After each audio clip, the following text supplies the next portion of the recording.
Or is that just me? Written and read by Richard Hammond.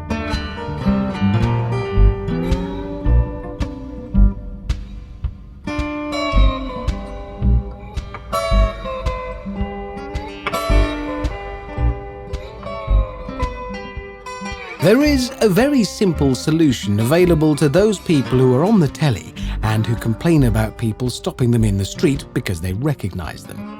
Don't be on the telly. Personally, I fail to see how you can be on TV and then complain when people watch it. It's part of life's daily goings-on that people say hi and observe that I'm taller, shorter, older or younger in real life than they expected. Or beg me to talk to their wife on the phone because she really fancies you, mate, and it would make her day if you woke her up and said it was you. Never quite sure what to do about that last one. A mate of mine suggested I breathe heavily into the receiver and ask what they're wearing. Funny, but possibly quite dangerous, as it's generally the husband who's asked me to call her, and he is standing right next to me. Nevertheless, it happens as a byproduct of doing the job, and I certainly don't complain about it.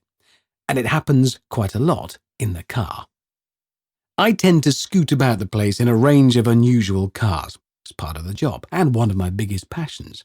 So if I'm not testing some outrageous machine for the job, I'll be punting about in one of my own.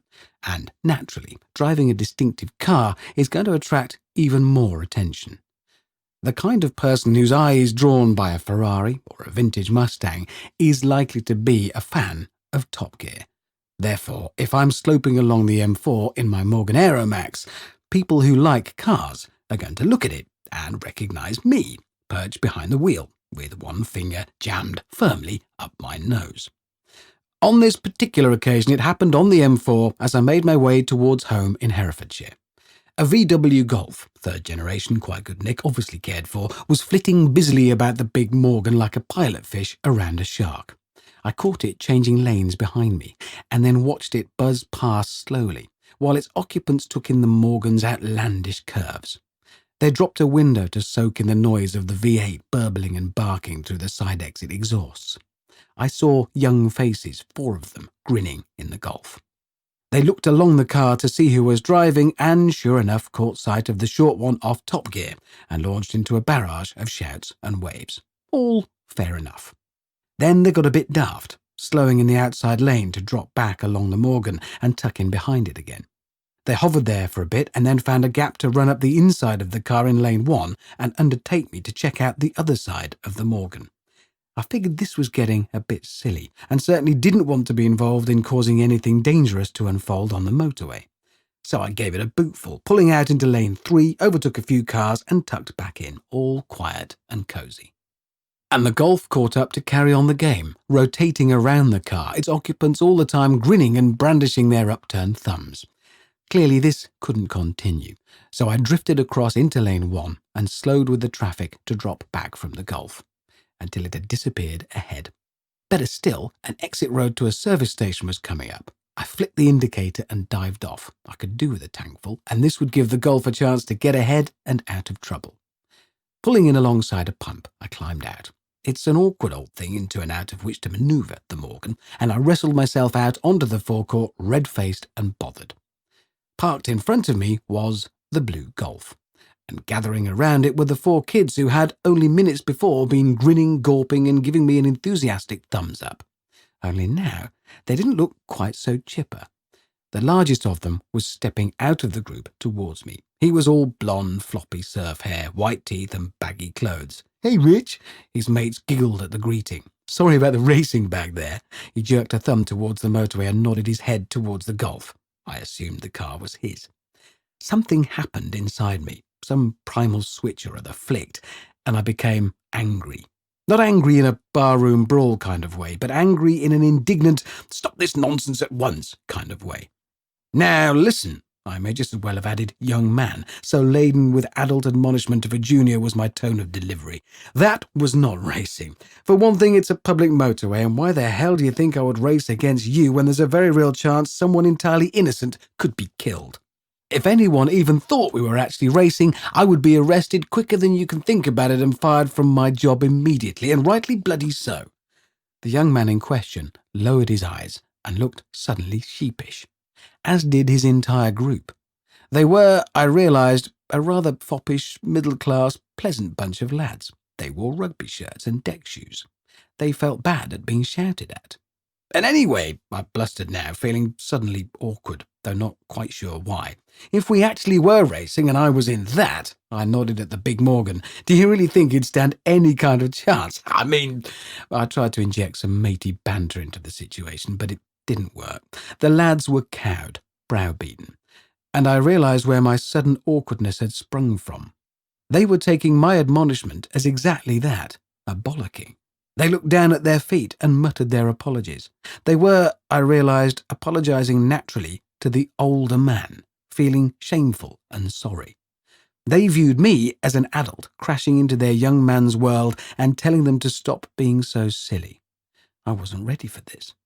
It's my age. It's because I'm 40 soon. Have I mentioned that? And I don't yet want to be the indignant older bloke at the petrol station who shouts at teenagers and expects to get their respect simply by dint of being older. Anyway, lads, take it easy out there.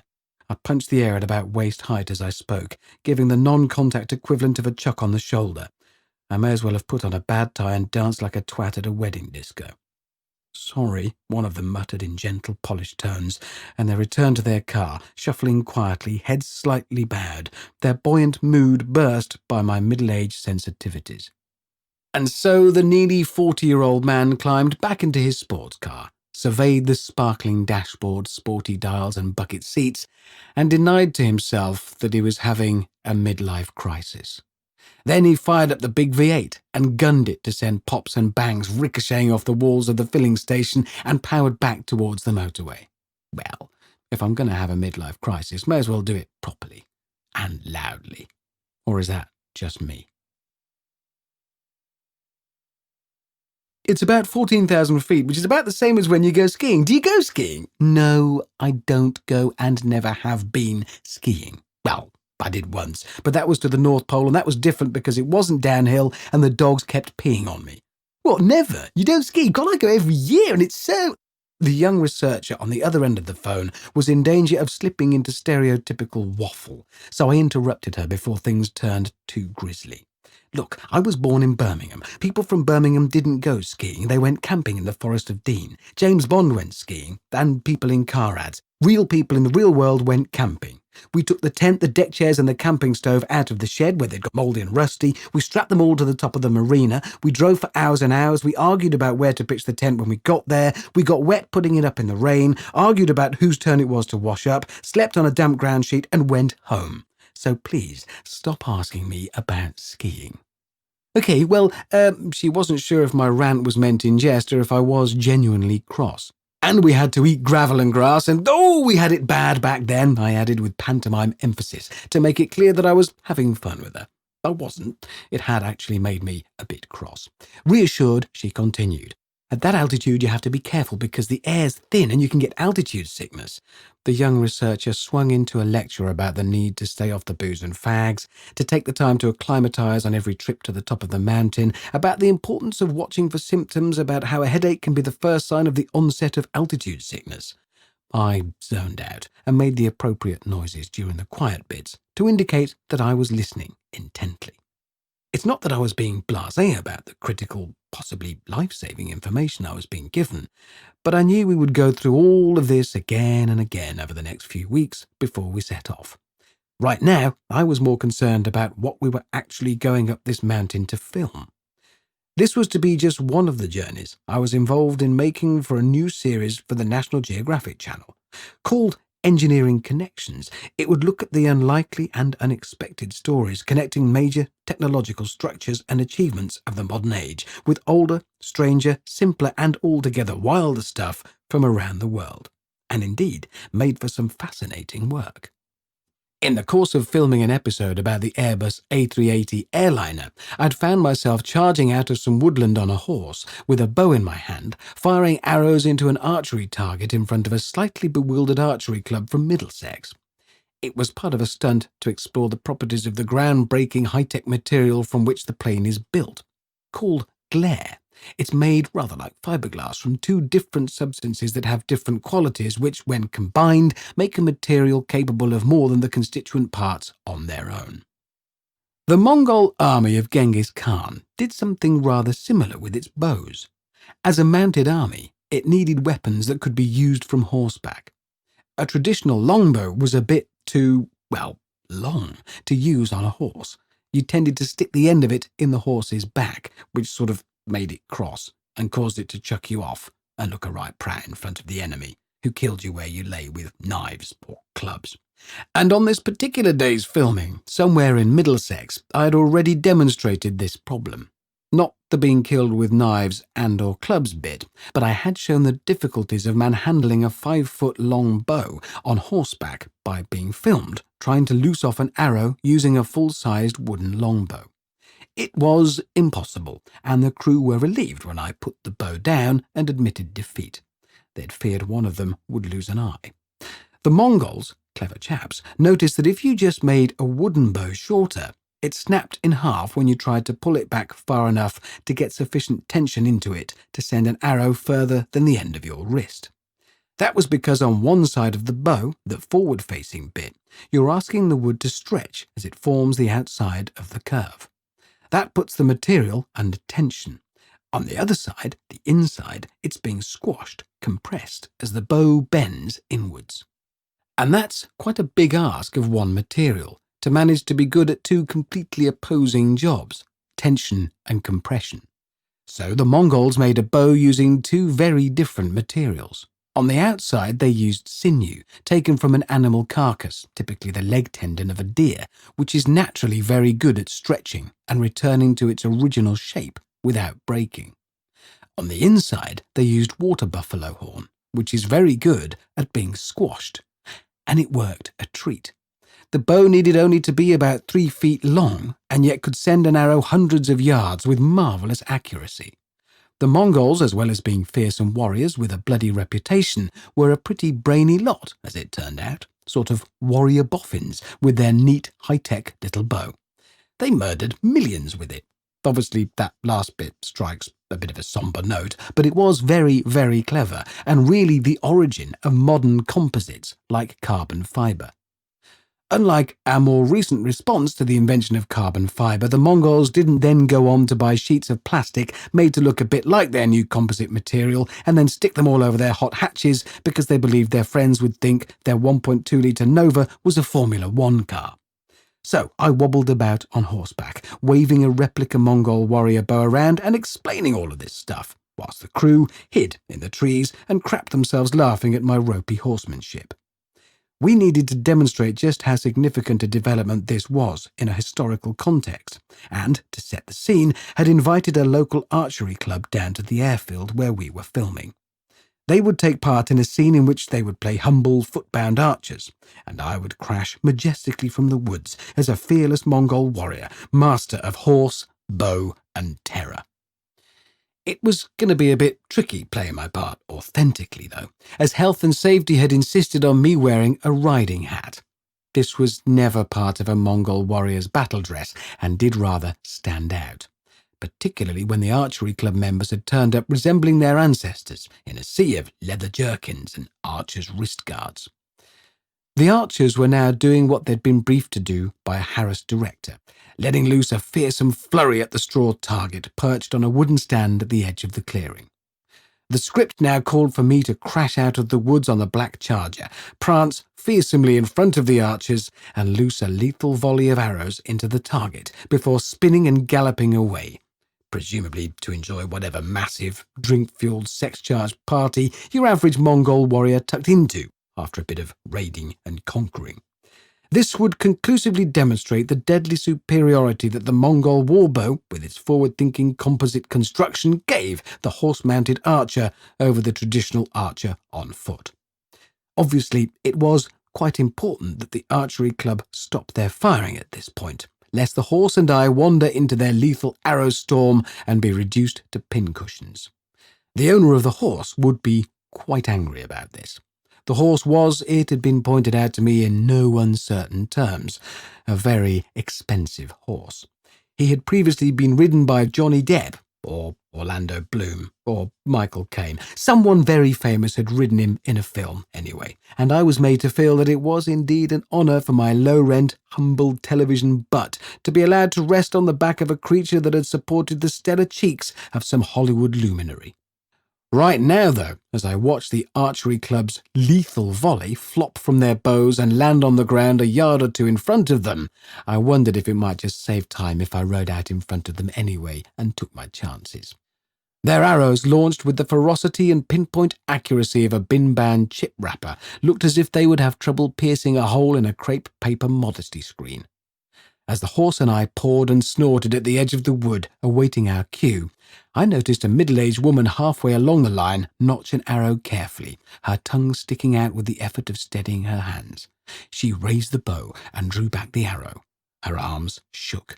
The string moved back 3 or 4 inches, most of the arrow still protruding from the front of the bow at an unpromising angle. She closed her eyes, turned her head to one side as though expecting a shotgun's retort, and released the bowstring. The arrow flopped sideways out of the bow and fell on her feet. This was not quite the storm of steel-tipped death I had envisaged. I'd told Mindy what I was doing that day, and she'd begged me to be careful. Highly strung black stallions can be very difficult, she'd warned me, and doing stunt work on horseback is dangerous. This scene, as it was playing out now, was not going to impress her.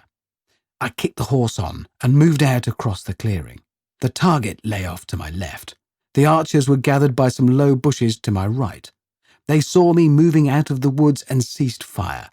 A couple of arrows lay on the ground at the foot of the target. One had actually penetrated the straw of the target itself and stuck out of it now, a lone salute to one archer's competency. I dropped the reins and, lifting the bow in my left hand, notched an arrow into the thick string with my right. I used my legs to put the horse into a gentle right turn, and as we trotted away from the target, I twisted in the saddle, bringing the tip of the arrow into line with the target, tensioned the string, and then released it. The arrow leapt from the bow and, with a sinister and satisfying whistle, hurtled towards the target, burying its metal beak in the round straw face. The archers, in front of me now as I legged the horse through the rest of our long, curving turn, were silenced. No comments or even abuse floated up from the crew either. The plan called for me to loose a whole quiver full of arrows at the target. I ran through the lot of them, blazing away. It was an absolute bloody doddle and unbelievably good fun. There is, sadly, no national governing body for the sport of mounted archery. It isn't a national sport, which is a monumental shame. I can think of nothing finer to do of a crisp Sunday morning than riding out to your local park, pinning a target to a tree, sneaking up on it on horseback and blazing away with a Mongol warbow. And now, just a few weeks after inventing a new national sport that admittedly has yet to catch on in a big way, I was planning a trip to film another Engineering Connections programme. This one would feature the Keck Observatory, home to the most powerful telescope in the world and capable of taking us further into the depths of space than ever before.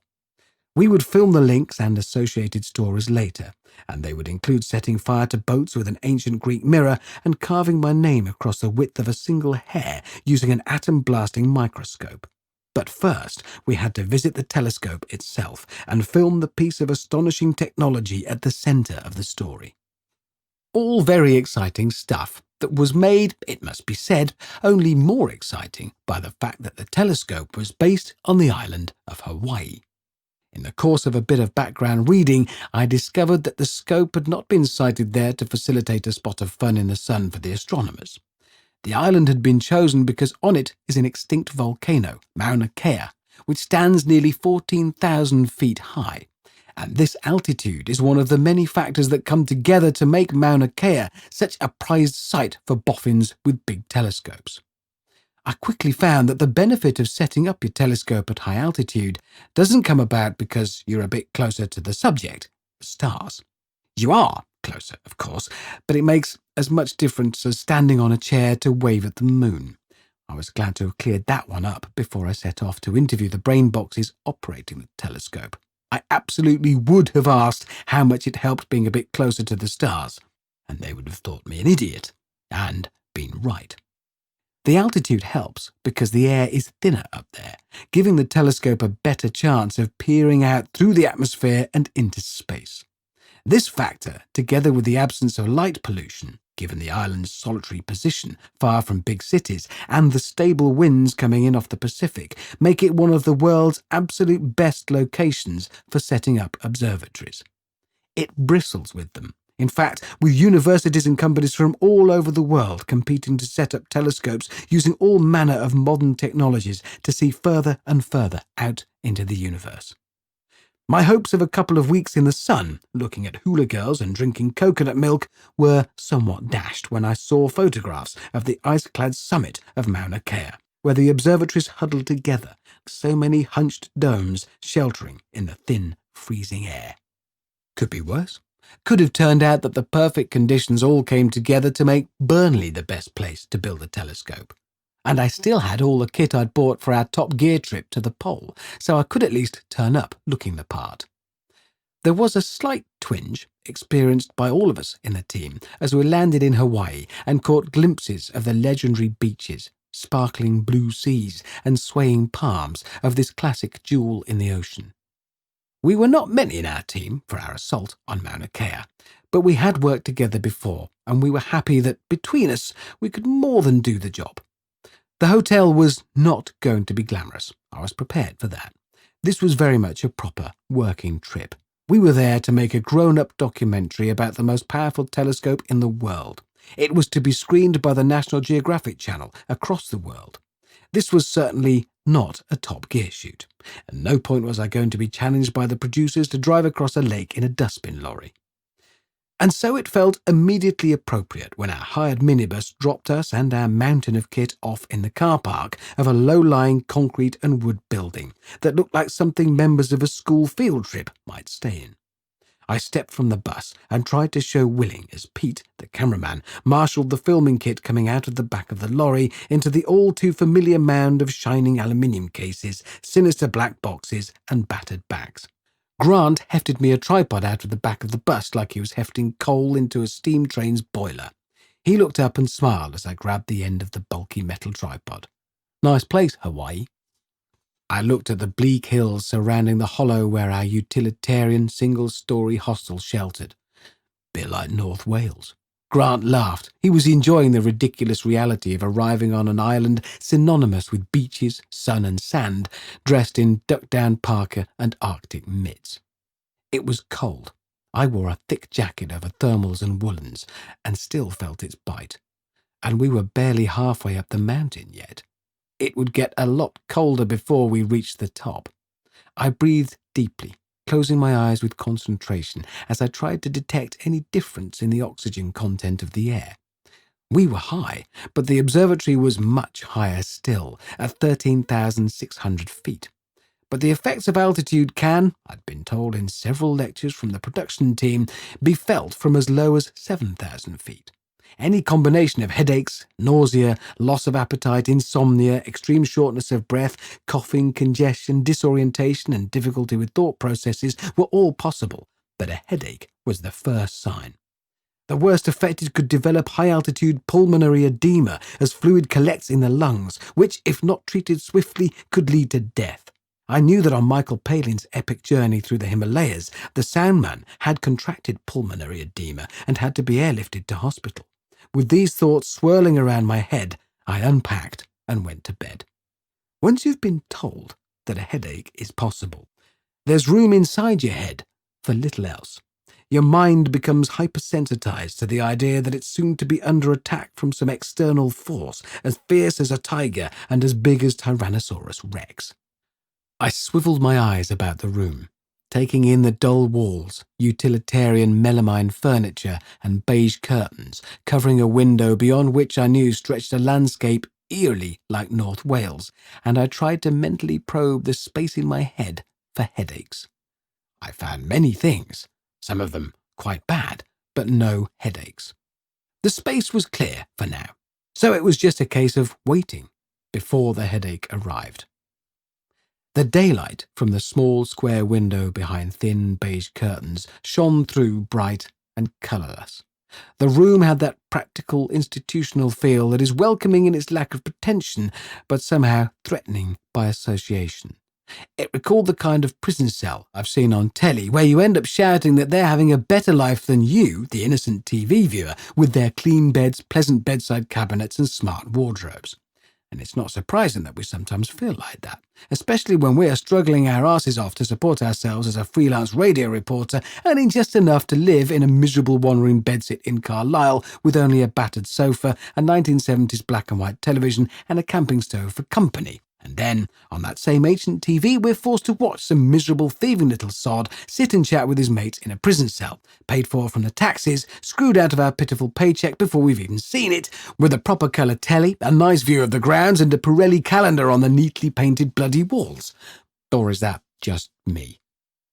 I mean, I'm not suggesting hard labour or anything, but bloody hell, it's a bit hard to swallow when, as a 20-year-old, full of big plans for your life, but broke and lonely, you see people who couldn't be bothered to try and learn how to do anything to earn a living, but nicked someone's car instead, moaning on about how it was because of the drugs and the need to feed their habit that they nicked the car, and that it's actually society's fault for letting them down. Well, yes, and perhaps to salve its conscience, that same society pays for the little scamp to live in comfort and convenience while getting over the letdown. So who is paying the price for the crime? I didn't have much to think about in my bedsit, and I tended to get quite cross. In my bland, beige bedroom halfway up a Hawaiian volcano, fearful all the time of being pounced upon by the dreaded altitude headache, sure to be followed by almost certain death, I didn't get any of the symptoms of altitude sickness. I slept deeply, woke early, and went for a run, keen to experience the extra benefits of training in a thin-air environment. I'd read that athletes sometimes travel to such places to work on their cardiovascular performance, taking their finely honed bodies to new levels of efficiency. I trotted about a bit, ran up the sloping road for a mile or two, and felt maybe very slightly woozy. That was it. Our team met for breakfast, and with the kit loaded up in our hired SUVs, we covered the last few miles to the summit. The snow grew deeper and smoothed away the mountain's finer contours. The sky was now an evenly diffused white, the light losing its dawn tinges of pink and orange to be replaced by thin cloud. As we reached the summit, we saw the first observatories, silver domes atop white buildings hunched in the snow, each separated by a few hundred yards, cradled by the hill's soft curves.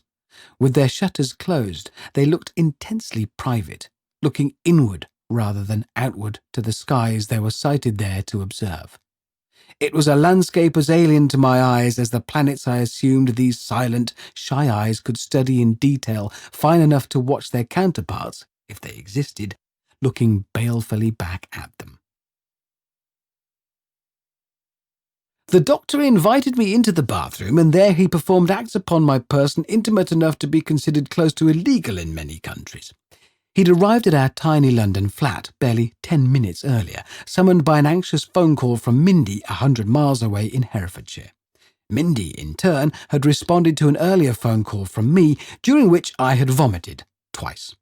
My callings upon God to spare me his wrath and untie my ruined intestines had served only to confirm to Mindy that, despite my stomach upset, it was business as usual in the Hammond brain, and that I wasn't actually about to die, but would continue moaning and probably needed a doctor. One had been called, and now, a few minutes after crossing the threshold, we were to be found on the bathroom floor in a moment of medical delicacy, perhaps worthy of, but certainly not likely to be featured in, an episode of ER. His investigations complete, the kindly doctor made his diagnosis and packed his doctor's bag. I'm delighted that they still carry them. Though rather than a comforting brown leather Gladstone bag bearing the creases and wear of 1,000 successful mercy missions, perhaps to wounded sheep farmers in snow-locked bothies or strong yet vulnerable women wrestling in the throes of a difficult labour, the modern doctor's bag tends to be a naff plastic executive briefcase. And whilst on the subject of doctors' styling, why do so many insist on integrating into their otherwise entirely conservative outfit a single item of brightly coloured or unnecessarily patterned decoration? It might be a pair of yellow socks, a Mickey Mouse tie, or red trousers, but there's always something, just one little detail, wilfully woven into their otherwise comfortingly practical clobber. I don't object to the family holiday snaps on the desk, but please spare us the comedy braces. No item of clothing has ever been funny in its own right, with the single and notable exception of the pith helmet. That is always, regardless of wearer or context, funny. So, perhaps then, doctors desirous of demonstrating their bubbling sense of humour might like to pitch up to the surgery in a pith helmet. I, for one, would be immensely cheered by the sight. The doctor, currently packing the tools of his trade into his plastic attaché case, was not, however, wearing a pith helmet. And on this particular day, even if he had been, I would not have been remotely cheered by it, as I lay on the floor and fought back another wave of nausea that threatened to send my kidneys up and out any second, smashing through my clenched teeth like a ram raider. My cheek pressed into the cool floor tiles as the doctor let himself out. I moved slowly, scared of yet another eruption. I rose and felt the blood drain down to my feet. I swayed in the living room doorway, hand clenching the door frame and knees threatening to buckle. "So, what did he say? You look like shit, by the way." Nick, my brother, was staying at the flat. It was convenient for him with an early start at the office the following morning, though doubtless made significantly less so for having to sit through an evening of listening to me shouting my lunch up on the other side of the paper-thin walls. "Appendicitis. Gotta have it out tomorrow." I spoke in bursts, keeping my hand close to my mouth in a protective but futile gesture as I talked Nick through the doctor's examination. "He did what? Well, how does that help with the bellyache? What's he going to learn by jabbing his finger up there?" He furrowed his brow, mimed the terrible act, and then ran a hand through his slicked-back blonde hair. "Takes your mind off it, I guess." He was lounging on the brown leather sofa, legs crossed, tie loosened, cigarette lit. He took a long drag. "Did he keep the other hand on your shoulder?" "Fuck off!" I swayed as another bout of nausea slopped about in my bilges. I took a slow, shaky breath and filled him in on the doctor's referral to a hospital in the morning, where I would have my discomfort scissored out. "Righto, good luck." Nick poured a sizable scotch. "You get his number then, or did you give him yours?" "Oh, bugger off." I clamped my hand to my mouth and grinned despite the misery. I could see that this could run and run with Nick. He likes a laugh, and this was, I had to admit, a big one for him. "Never mind, mate. Maybe he'll call tomorrow." The length of the night, a couple of years at least, and the depth of the misery, deeper than hell, were not brought about solely by the pain in my guts. This was the first time my body had let me down without my having done anything to cause it to fail. Accidents are one thing. You do something daft, you can expect to pay the price. This theory obviously resonates especially with me. Hangovers are the same. There's something brought upon yourself. But this was different altogether. I'd not done anything to bring this on myself. It had just decided to happen. And it could be down to only one thing: age. I am approaching 40, and the use of that phrase is in itself revealing enough. Nobody approaches any other age. I didn't approach 21. I just got up one day, realised I was 21, and got drunk to celebrate. I may have been sick on my best mate's mum too, and lost my watch, but the point is I didn't waste time sneaking up on 21. It just happened. I was 20, then I was 21, then I was drunk, the end. And nobody has ever approached 10 or 30 or 98. You're either 9 or you're 10, or you're 98. Well, you're probably dead, but the point is, you weren't messing about approaching 98 at the time. You were just pootling about being generally old, forgetting your trousers and goosing the nurses, and then you breathed your last. But 40? Frankly, I would rather approach a cornered tiger than 40. It just sounds so serious, so sensible, so grown up. And yes, I know that people over 40 can still do daft stuff, get drunk, go to parties, wear outrageous clothes, drive sports cars, have affairs, wear earrings and change their hair. Of course people do these things. It's practically obligatory. It's called having a midlife crisis. Sports cars are not bought exclusively by 40-year-old men just because they are the only ones who can afford to insure one. They are bought by 40-year-old men because they are the only ones who need them. And this is a need far deeper than for fripperies like air or water or heat. This need calls from cold and fathomable depths to the male psyche, with all the dreaded attraction of the most determined of sirens perched on the most jagged of black rocks. And men, for it is to men only that the midlife crisis calls, obey that call in their millions every year. Ask any Ferrari, Porsche or Ray-Ban salesperson about their average customer, and you will likely hear that he is not, as the adverts would have us believe, a virile young footballer with shiny hair, a rippling six-pack and a trouser pouch like a new punch bag. He is in fact a middle-aged bloke wearing more chins than he started life with and carrying the clear evidence of 40 years of beer and pies slung across his midriff. The watch, the earring, the shoes and the teeth are expensive. The bearer of them, however, might be wealthier than he was, but he is also heavier, slower, and saggier. And I can say all of these things because I am a 39-year-old man twirling Ferrari keys and growing my hair again, so that I can say I did these things before I was 40 and deny that it is in any way a response to the deep-seated sense that I am past my prime. And now, this sudden failure of my appendix to go about the business of doing whatever it is a young pink appendix does had plunged me into a cauldron of testosterone-loaded panic. I lay awake through the small hours.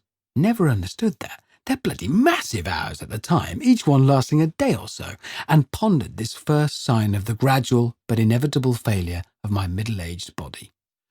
Presumably my eyes will go next, forcing me to adopt those bloody terrible reading specs bought from petrol stations and apparently paraded just for fun and hilarity by middle-aged men when confronted with a menu or a speeding ticket, but that in fact proved to be an absolute necessity if their poor myopic peepers are to determine anything smaller than a dining table or closer to their newly hair-packed nose than the other side of the room. Through the pain and misery, as my malfunctioning appendix swelled up and got ready to go bang, I glimpsed a grim world for which I could not generate a jot of enthusiasm any more than I might for leaping into a giant blender. I'll be honest, I thought of how I might welcome death's cold embrace and beg her to take me into her frosty bosom and cart me off before things became undignified. And then I was sick again, so the whole dignity thing kind of went out of the window, and I slept on the bathroom floor with a patch of sick dried to my chin and wearing one sock. In the event, removing a faulty appendix was rather more of a bother for the blokes doing it than it was for me.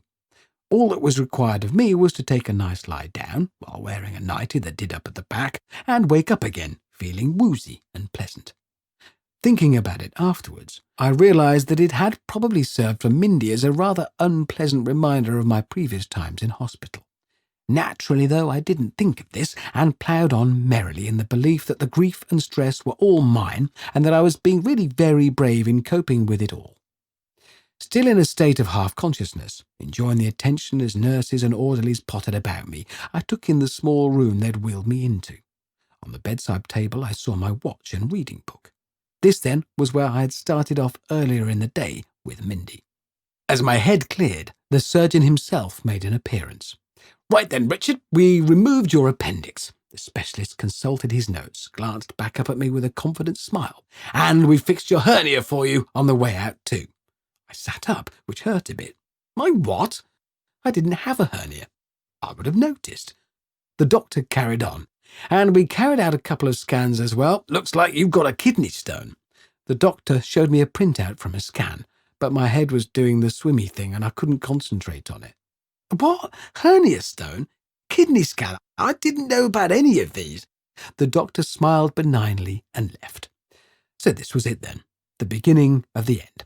My innards were clearly dissolving by the hour. My eyes would pack up soon, and my ears, and no doubt my family jewels, shrivel up and drop off. I lifted the bedclothes gingerly, suddenly keen to check all was well in the undercarriage department. I peeled the nightie up and saw a large medical dressing covering my lower belly. This, then, was where the surgeon had gone in. I recalled the specialist telling me that he would be operating via my belly button, and that any scarring would be contained very tightly within that area. I'd responded breezily that I really didn't mind a scar or two. It was inevitable that a body should show signs of wear and tear.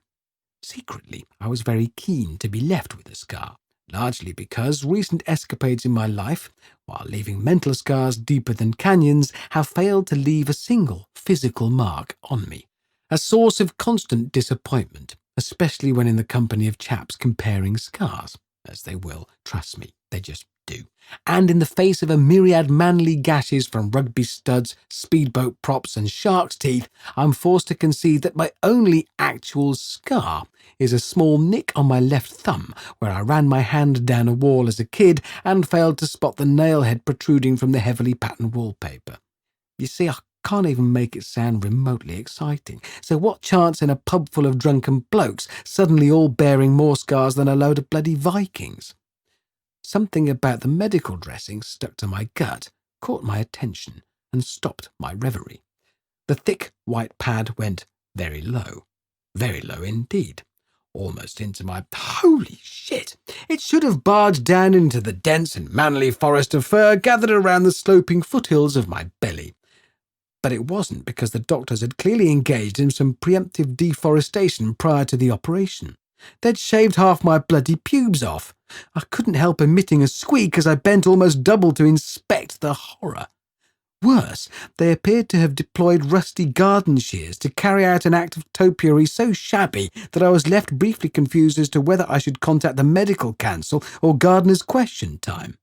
I dropped the covers to cover the whole sorry scene and sank back onto the pillows to stare up at the rough polystyrene ceiling tiles. Unbidden and unwelcome, Sinatra's song floated into my head.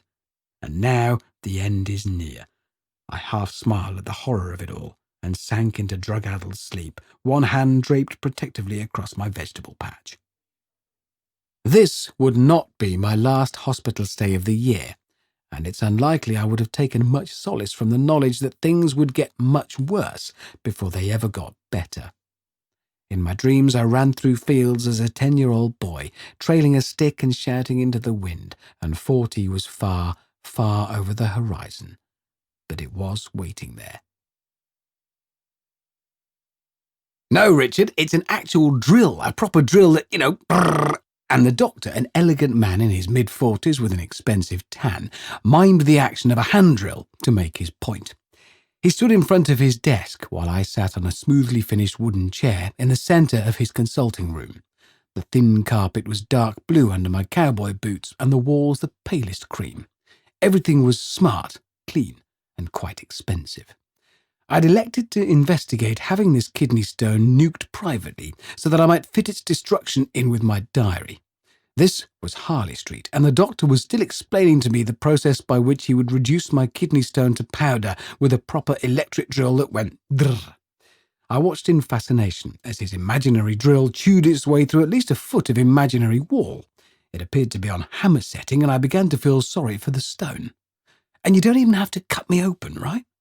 I asked the question without lifting my eyes from the good doctor's clean hands, still gripping the invisible handle of his imaginary drill. He wore a wedding ring, and on his desk a photograph of beautiful wife and children shone quietly from within a sturdy, lacquered frame. In the photograph, his beautiful wife showed amazing white teeth in a broad grin. She had dark hair, deep brown eyes, and wore a floppy straw sun hat. I tried not to let my gaze roam anywhere inappropriate around her bikini.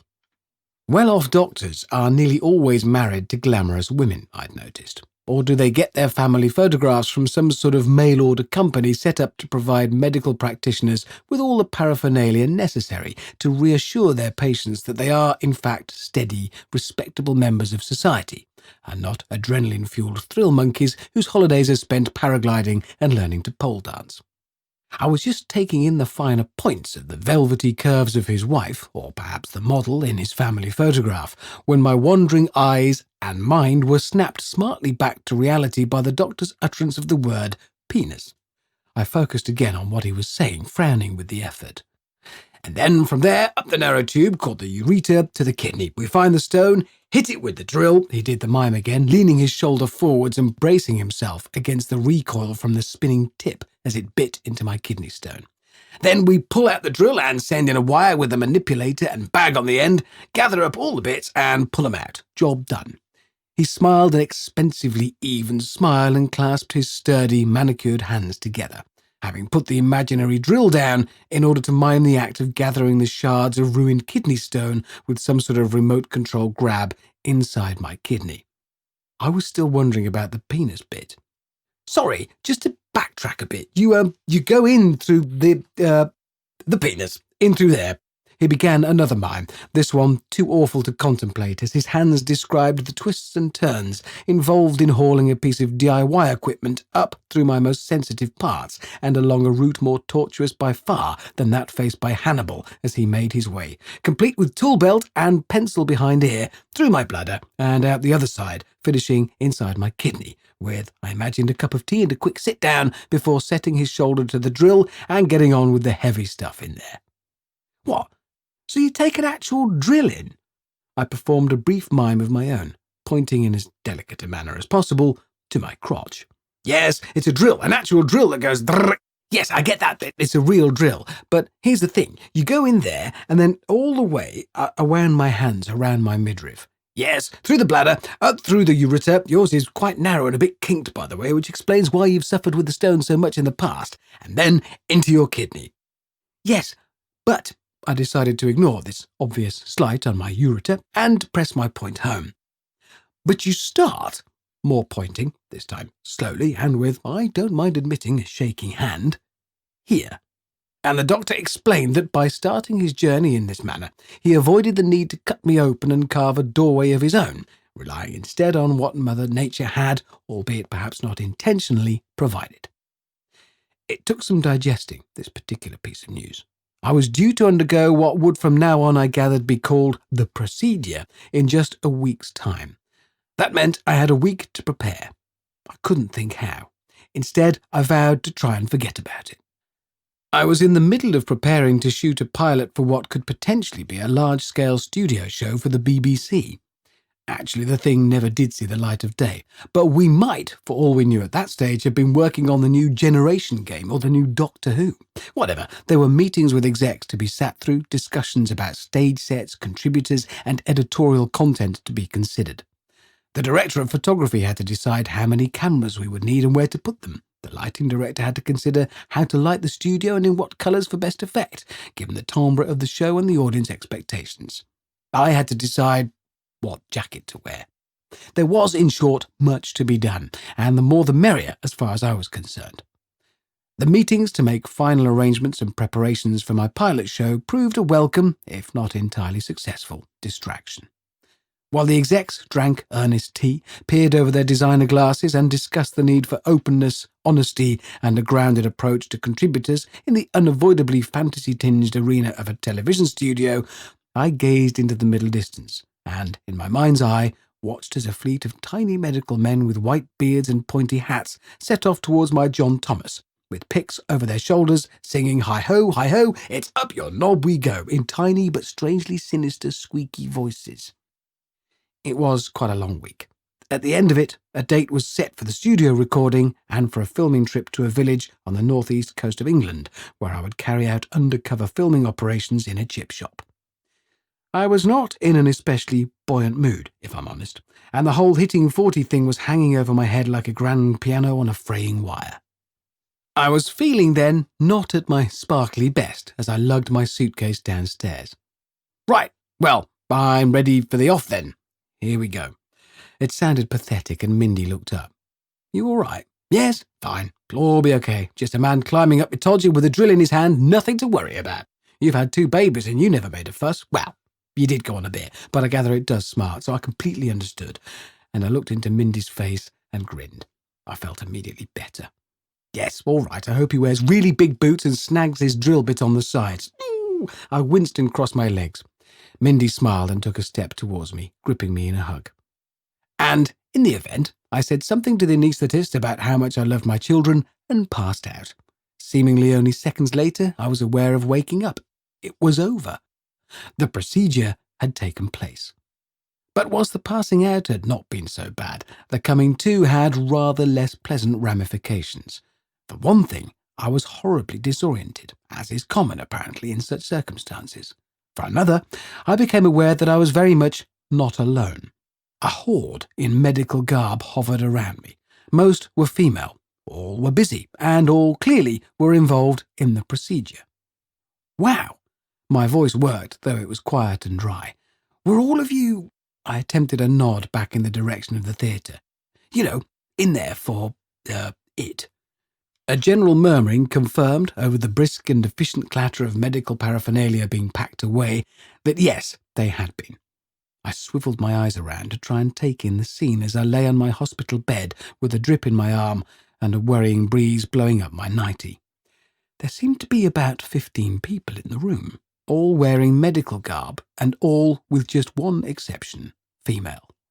It felt, suddenly, rather like being one of the stragglers at some form of uncommonly clean and ordered student party, still asleep with his head in the fireplace, while the residents cleared up the equivalent of empty beer bottles, pizza boxes and polystyrene cups with warm wine and fag ends in them. In one way, it was rather pleasant to consider oneself as having been the centre of attention for so many bright young things. They had trained for years to heal the sick, to mend bones and remove kidney stones. They were young, clever, glamorous, generous-spirited by definition, technically capable, and very much the hope for this nation's future. And they had all seen my Willie. All of them. God, the thought slammed into my head like a freight train into the buffers. One of them, perhaps her there with the stethoscope and the pens in her pocket, or maybe her with the fitted smock and the dark curls cascading from under her hat like a shampoo advert, must have been the surgeon's closest assistant. The good doctor, though dexterous to a fault, could not possibly have both carried out the operation itself, manipulating the drill, the grab, and so forth, and at the same time supported the means by which his medical machinery was gaining access to the field of battle. It followed, therefore, that his assistant must have carried out that role for him.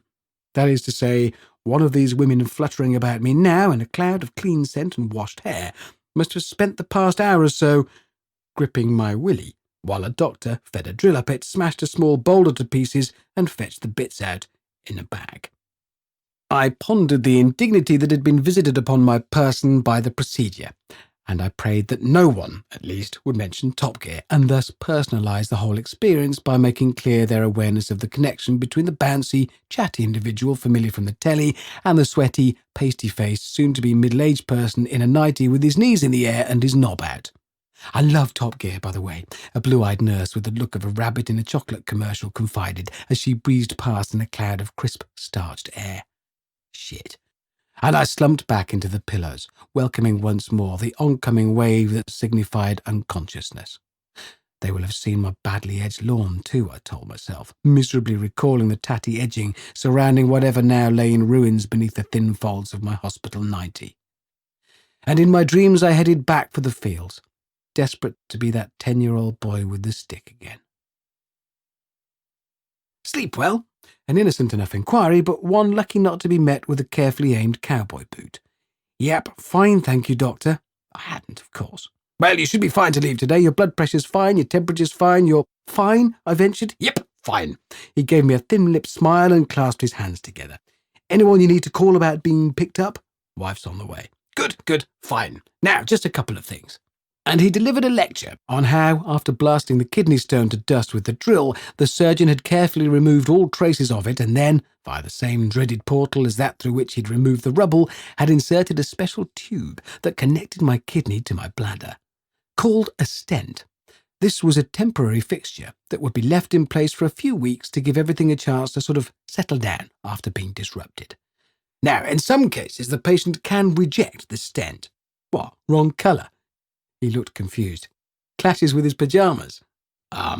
He looked entirely at sea now. I'm joking. It's okay. Fine. No, the patient's body can reject the stent. What, sort of spit it out in disgust? Well, kind of. It's most unusual, though.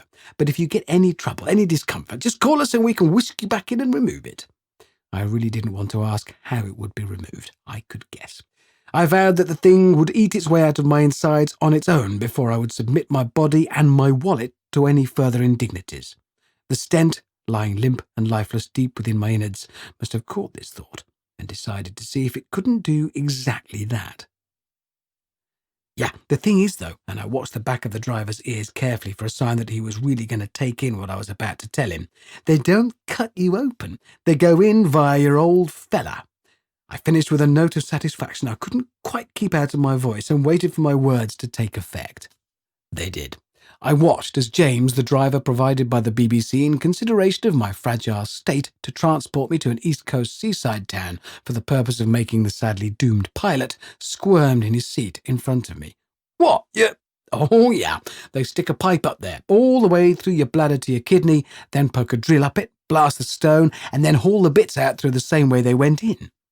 In the 3 days since my return home following the procedure, I'd found that the story of what was done to me got better and better with the telling. I may have embellished here and there, added a little something where I felt it was needed for balance or pace, and in certain company I may have made claims to the effect that I could now pee a grand piano and not feel a thing. But even the pared-back, truthful version I was giving James now could elicit the most tremendous response if you spoke earnestly and sincerely. I watched as a shudder travelled up and down his spine, and his ears reddened with horror. "So, how are you now?" "Oh, I'm fine. It's like looking down at the end of a trombone when I pee, obviously, but I'm fine." I shuffled in the back seat, leaning forwards very slightly to take the weight off my lower back, and considered just how fine I really didn't feel. It was a long journey, and we made many stops. The doctors had made very clear to me the importance of drinking a lot of fluids to really flush out my kidney following the procedure.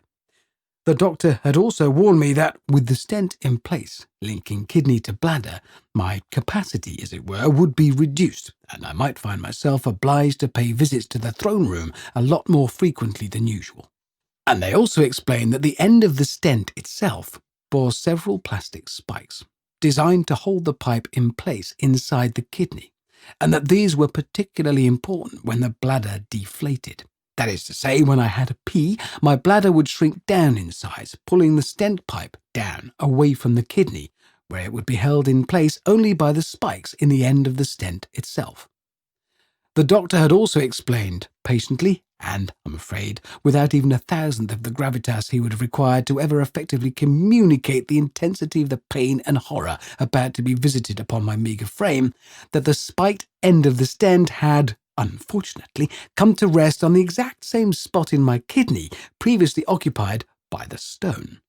And that site was a bit infected as a result. It might be a bit tender, therefore, when I peed. I might, he told me, feel a bit of discomfort. Righto, tender, only when I peed. That would be okay, I figured. I could cope. I was, after all, nearly 40 and very much a man of the world. If I couldn't deal with a bit of a sting when I took a pee, then I wasn't the man I thought I was. In the event, I cried like a baby. I tried to suppress a full-blooded scream as what seemed to be an explosion of razor blades tore through my kidney when the stent's spike clawed down onto the red raw site already tortured by the stone. And so, as I sat now, trying to find a comfortable position in the back of the car, I knew that within the next half hour I would be asking James to pull over at a service station, where I would hobble across the forecourt like an old man, and then stand at the porcelain like an even older man, wincing and trying not to scream. None of the doctors had suggested or even hinted that what I was about to do might be therapeutic in any way. As far as I'm aware, in fact, no doctor has ever recommended pretending to be a pizza boy, arriving by motorcycle and walking into a snack bar to deliver to the owner an unexpected surprise under the close scrutiny of hidden cameras in the course of making a pilot TV show for the BBC as a means of recuperating from anything. It's rather stressful, actually. There are so many things that can go wrong. We had the agreement of the chap's wife and family, and it seemed the compliance of half of the town in which he lived and ran his business.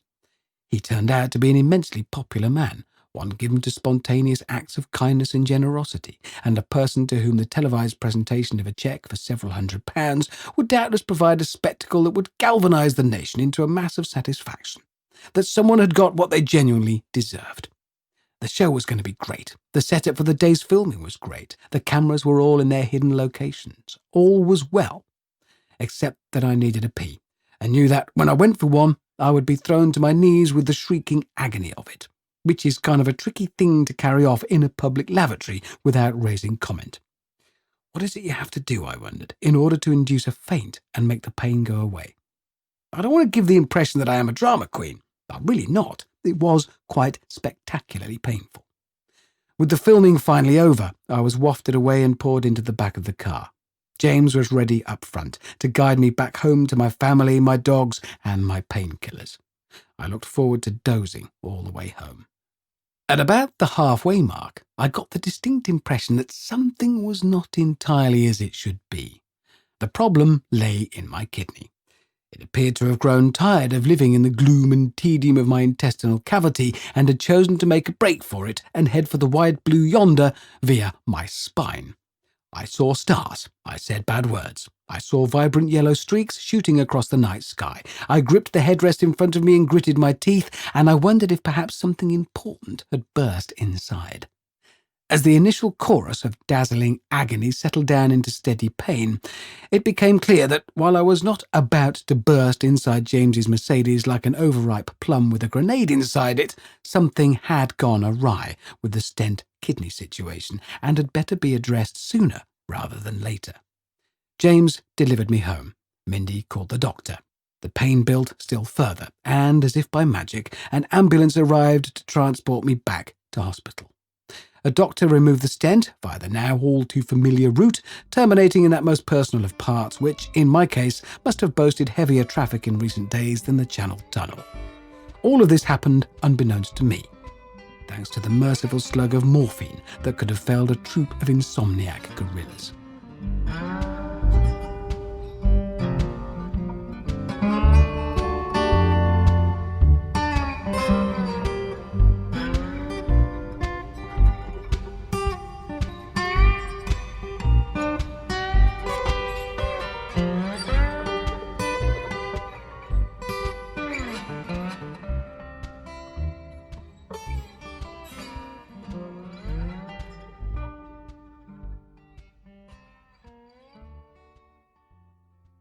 End of Disc 1.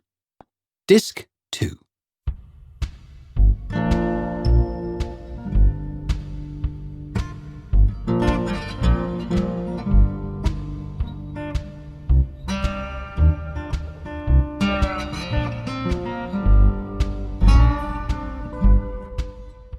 Patched up, polished and delivered home like a mended shoe, I settled back into daily life with a merry heart and a happy outlook.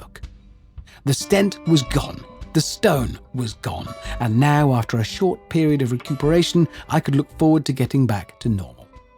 And so, day one of my short period of recuperation began, gently enough, with breakfast and a brief twinge from my kidney.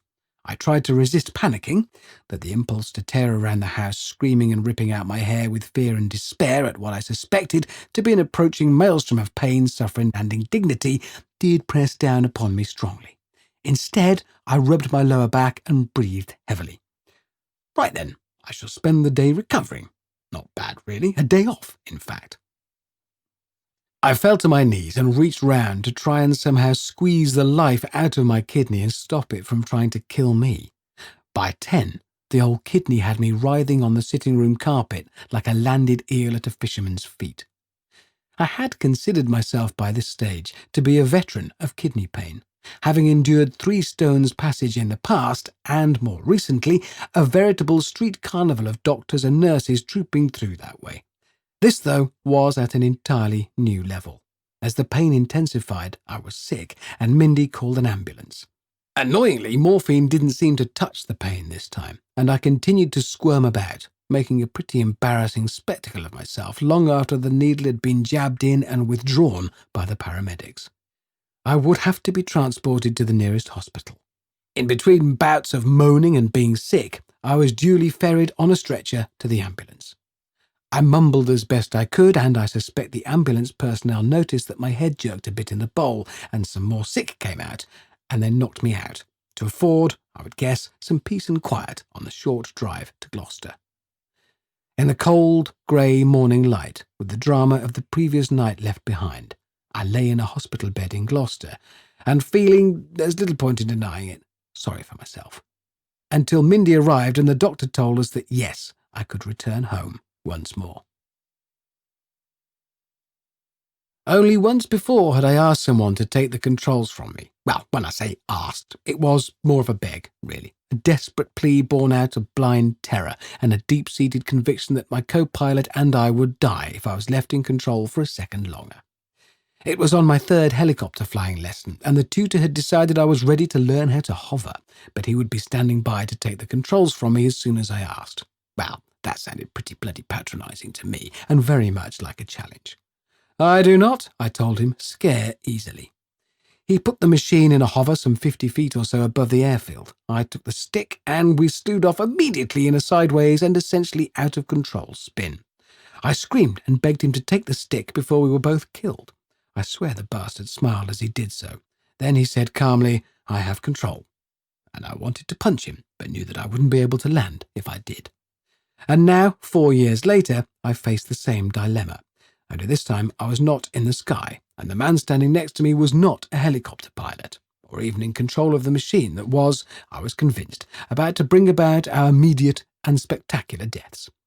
We were on, and I know this is not going to sound glamorous, the footplate of a traction engine. Yes, I know, hardly a Formula One car. I had approached the opportunity to have a go on the machine with little more than mild indifference. It had come about in the course of making a program in my Engineering Connections series, and so was in the line of duty, though I rather anticipated it would turn out to be boring. The snorting, hissing beast wheeled itself into view around the side of the workshops run by the engine's owner, and I had, upon it parking up next to me, made all the approved oohs and ahs, and they really don't make 'em like that anymore, do they, noises at the man driving it. He jumped down from the footplate and clumped about a bit in his big, steel toe-capped work boots, and I surveyed the oily, heavy metal surfaces of the iron horse. It looked as if it weighed about 1,000,000 tons and was about as dynamic as an iceberg. This was not going to be a thrill-of-a-lifetime ride. But we were only half an hour from lunch, and I knew where the biggest pasty was in the tuck box, so all would soon be right with my world. The plan called for me to ride on the footplate of the engine, together with the owner-driver bloke and a third man, whom I would be interviewing in the course of the filming. The third man was a materials scientist, there to talk to me about the remarkable qualities of Teflon, and he had never ridden on a traction engine either.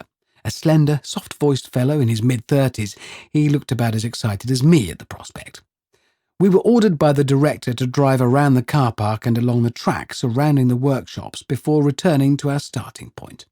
The trip was only a few hundred yards and would be contained within the safety of the workshop complex. We climbed on and made jokes about there being no seats and the glove box being full of burning coal, while the owner hefted a few levers and made manly grunting noises. Finally, he threw a big red lever forward, and we set off at 3.5 miles an hour on the most terrifying, exciting, and dangerous ride of my life. There is no clutch on a traction engine, and it is possessed of an entirely flat torque curve.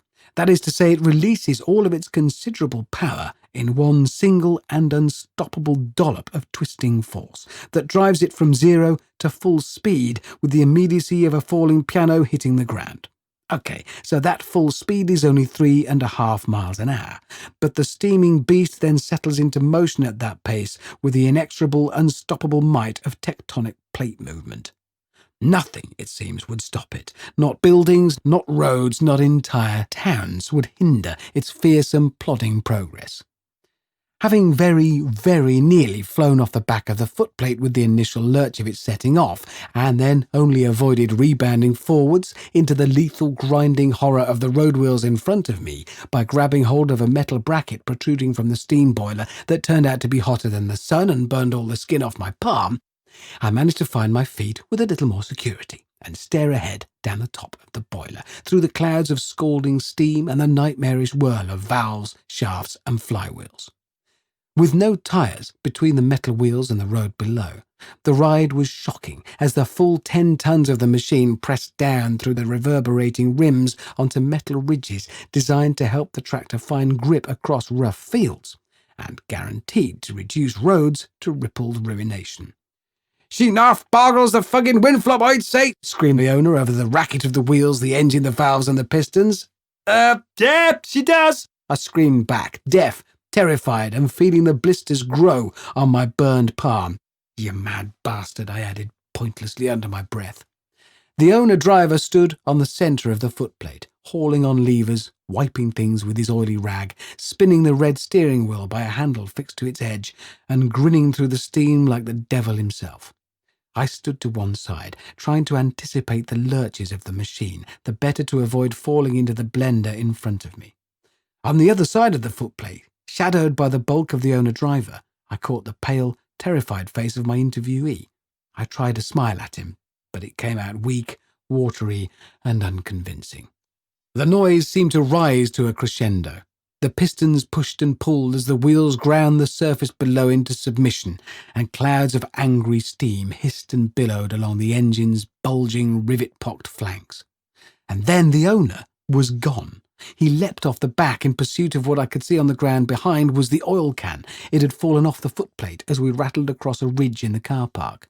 His broad back in blue overalls set off back the way we'd come at a gentle lope. "Where the—" I screamed like a 10-year-old girl and whirled round to look at where we were heading. "You steer, Rich, be right back," the owner bellowed over his shoulder and stooped to pick up the oil can. The handle on the steering wheel was hot in my blistered palm. I spun it to the right and stared ahead in complete and terrifying panic. We were heading towards the gates of his compound, and beyond them lay the main road. Beyond that lay fields, a small wood, and then the town of Ross-on-Wye. We were about to lay waste to the lot, driving through them in an unstoppable riot of steam and noise, to leave a 10-foot-wide groove that would head like a rift valley all the way into and through Wales. "Oh my God, how the hell do you stop the thing?" I screamed again, my voice now high enough to be heard only by dogs. I spun the steering wheel to the right, feeling no resistance at all while it took up the slack in the chains that connected the steering column to the front wheels far below, under the vast, sweating belly of the beast. We would kill people, that was for sure. The survivors would be cross, running from their burning, ruined homes with guns. Next to me, my interviewee cowered on the footplate, mute with horror. I spun the wheel some more, steering instinctively for the gap in the wire fence ahead, as though imagining that the frail wires might somehow have caused the roaring monster on whose back we rode even a fraction of a second's inconvenience. I drew in a breath and felt the air hot and steam-laden from the engine scalding my lungs as I got ready to scream again for the owner. And then I heard his big boots stepping onto the moving footplate with the surprising grace of a ballet dancer. He smiled and his eyes glittered, and I swear I heard him say, "I have control," as he hauled in a lever, threw one forward, and the machine ground to a halt, 10 feet from the main road. There are some things that it would be pretty safe to bet on putting in an appearance on everyone's list of things to do before you're 40. Many are, sadly, a bit too fruity for discussion here. However, there are many wholesome dreams that are close to universal in the hold they have over those of us drifting closer to the magic age. This was a big one, acting in a film, and the opportunity to tick that very box had just landed square in my lap. I braced up to deliver a contained and dignified acceptance of an offer that had me streaming with sweat and excitement. "Yeah, that'd be great, thanks, I'd love to."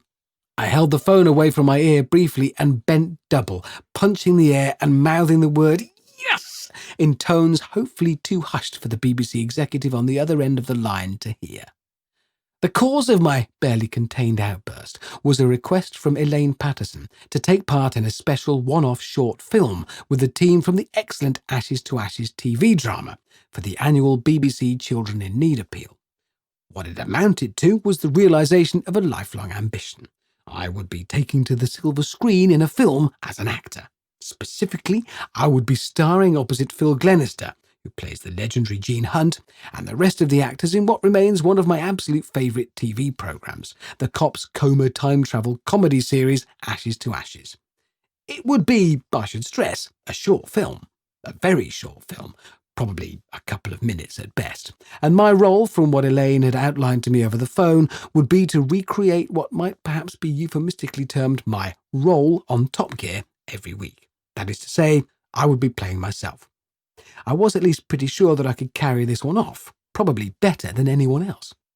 "Yeah, smashing, really, I'd love to. Thanks for asking me." We discussed the project, Elaine reassuring me that it would be a valuable contribution to the night of entertainment she and the team had planned for children in need, and it would play its part in encouraging the ever-generous British people to dig deep and lend their financial and spiritual support to needy children in the most dire circumstances. And do I have to wear anything in particular? I think we can leave that to the production team, really, Richard. Yes, of course. Who cares what I wear anyway? Just some bloke off Top Gear joining in with the pros for an afternoon, hey? So is there a wardrobe then, or shall I just wear something from Top Gear? I'll just wear jeans and a shirt. Yeah, just like normal. I'll not panic about it. Don't you worry. So, when do they send me a script? In due course, a script dropped onto the mat.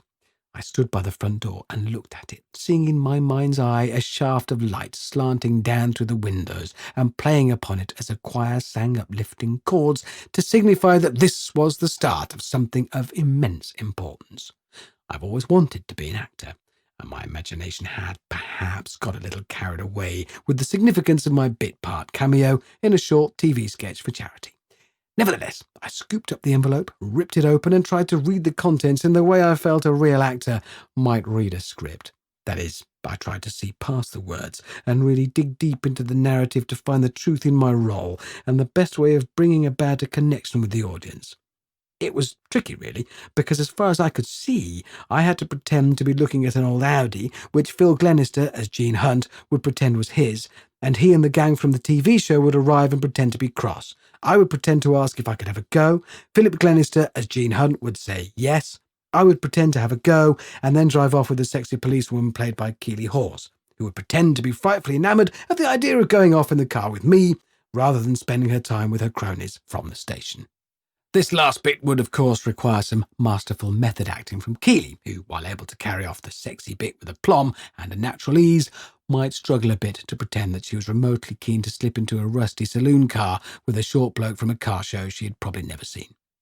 I read and reread the script until the paper itself wore the crumpled and worn-thin appearance of a treasure map. The day arrived, as they do. I'd stayed in London the previous night. It seemed the thing to do before my acting debut, and the morning found me slumped in a tangled heap of bedclothes and nerves. I roused myself from shallow, tortured sleep and padded around in socks and a dressing gown, running through my lines and preparing myself to get into character. There really wasn't much to it. The scene would open with what I presumed would be a long, lingering shot of me, as me, running a hand along the red flanks of Gene Hunt's Audi Quattro. I ran a hand along the tabletop, trying to force through the tendons and veins a visible sense of longing and admiration for the details of what I was now preparing myself to think of as a car possessed of such grace and beauty that it must tear at the heartstrings like an axe at a violin. I practiced what I felt was a look that sort of summed this up. Phil Glenister as Gene Hunt would then shout, off camera, "Oi!"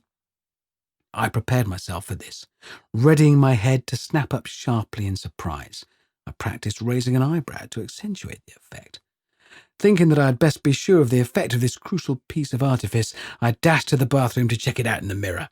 It looked good.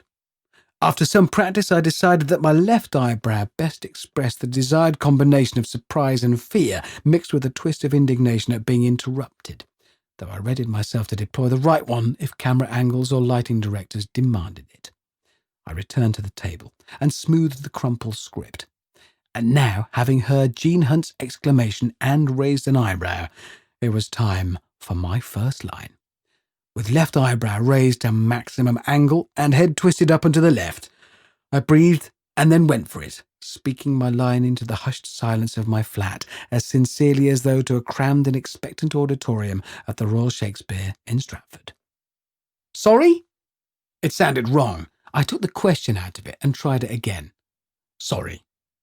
My voice had sunk too far at the end. It brought a sense of finality that would, I knew, signal closure of the piece, rather than the beginning of a relationship between Phil Glenister, as Gene Hunt, and me, as me. I tried it again with a lighter inflection and, quite deliberately and with infinite care, allowed a trace of nervousness to tinge the second syllable and colour the whole line with a sense of fragility and vulnerability that would, I felt sure, resonate within the hearts and souls of the audience. "Sorry." It was perfect. I ran through it a dozen or so times more, honing it, polishing it, and making it shine until I knew it was fit to show to anyone. Phil Glenister, as Gene Hunt, would then inquire of me, as to the nature of my present physical engagement with his precious car. "Get away from that motor," he would say, "and put your hands in the air." In my actor's mind, I actually heard him say the line. I heard the steely-edged Mancunian twang of Gene Hunt's nasal voice, and I replied naturally, easily and believably lost in the part now. This was method. Thing is, and then there were some dots on the script which I interpreted correctly as indicating to the actor, me, that they might, for dramatic effect, insert a pause at this point. I did insert a pause, quite a big one, during which pause I made my eyes reflect the desire I felt for the car, the need I had been unable to restrain in me to touch it, and perhaps the memories of a childhood spent without access to such luxuries bubbling up now to drive this normally shy and diffident character to such an act of wanton and confident physicality with another man's car. I went on. It's such a magnificent car. I was wondering if... And there were some more dots. I took a break in this pause to make a cup of tea and calm myself. I have heard actors speak of the draining effect of practicing their art, and I understood that effect now. My soul felt both diminished by the effort and strangely fulfilled by the act of creation. After an hour or so, I had progressed through the entire script. The piece would run, I figured, to about 3 minutes and 25 seconds. It would be, I felt sure, intense. If, as a byproduct of this charitable act, I were to be picked up by an agency and begin a new career as a film actor, well, that would in no way detract from the primary purpose of generating charitable donations from the viewers. I was ready now to show the world, and so I left for the set. A film set is, it would seem, much like the television sets with which I'm more familiar. The usual collection of vans and hire cars disgorge a series of people carrying boxes and crates, out of which emerge cameras, lenses, sound booms, and rolls of the ubiquitous gaffer tape. The prime difference, perhaps, was the presence on site of a catering wagon. From the open hatch of a small caravan, one could obtain tea, coffee, bacon sandwiches and biscuits at any time of one's own choosing and in any quantity. I was, sadly, too nervous to take advantage of the bacon sandwiches, but made free with the tea while I waited for my fellow actors to arrive. I was quite early. One by one, they did arrive, though, and I felt the energy levels rise on set with the arrival of each member of the ensemble. At least, I'm pretty sure I did. It seemed the sort of thing a real actor would think about, so I tried to think it. Dean Andrews and Marshall Lancaster gathered around the catering van to share tea and stories. We spoke about Top Gear and about Ashes to Ashes.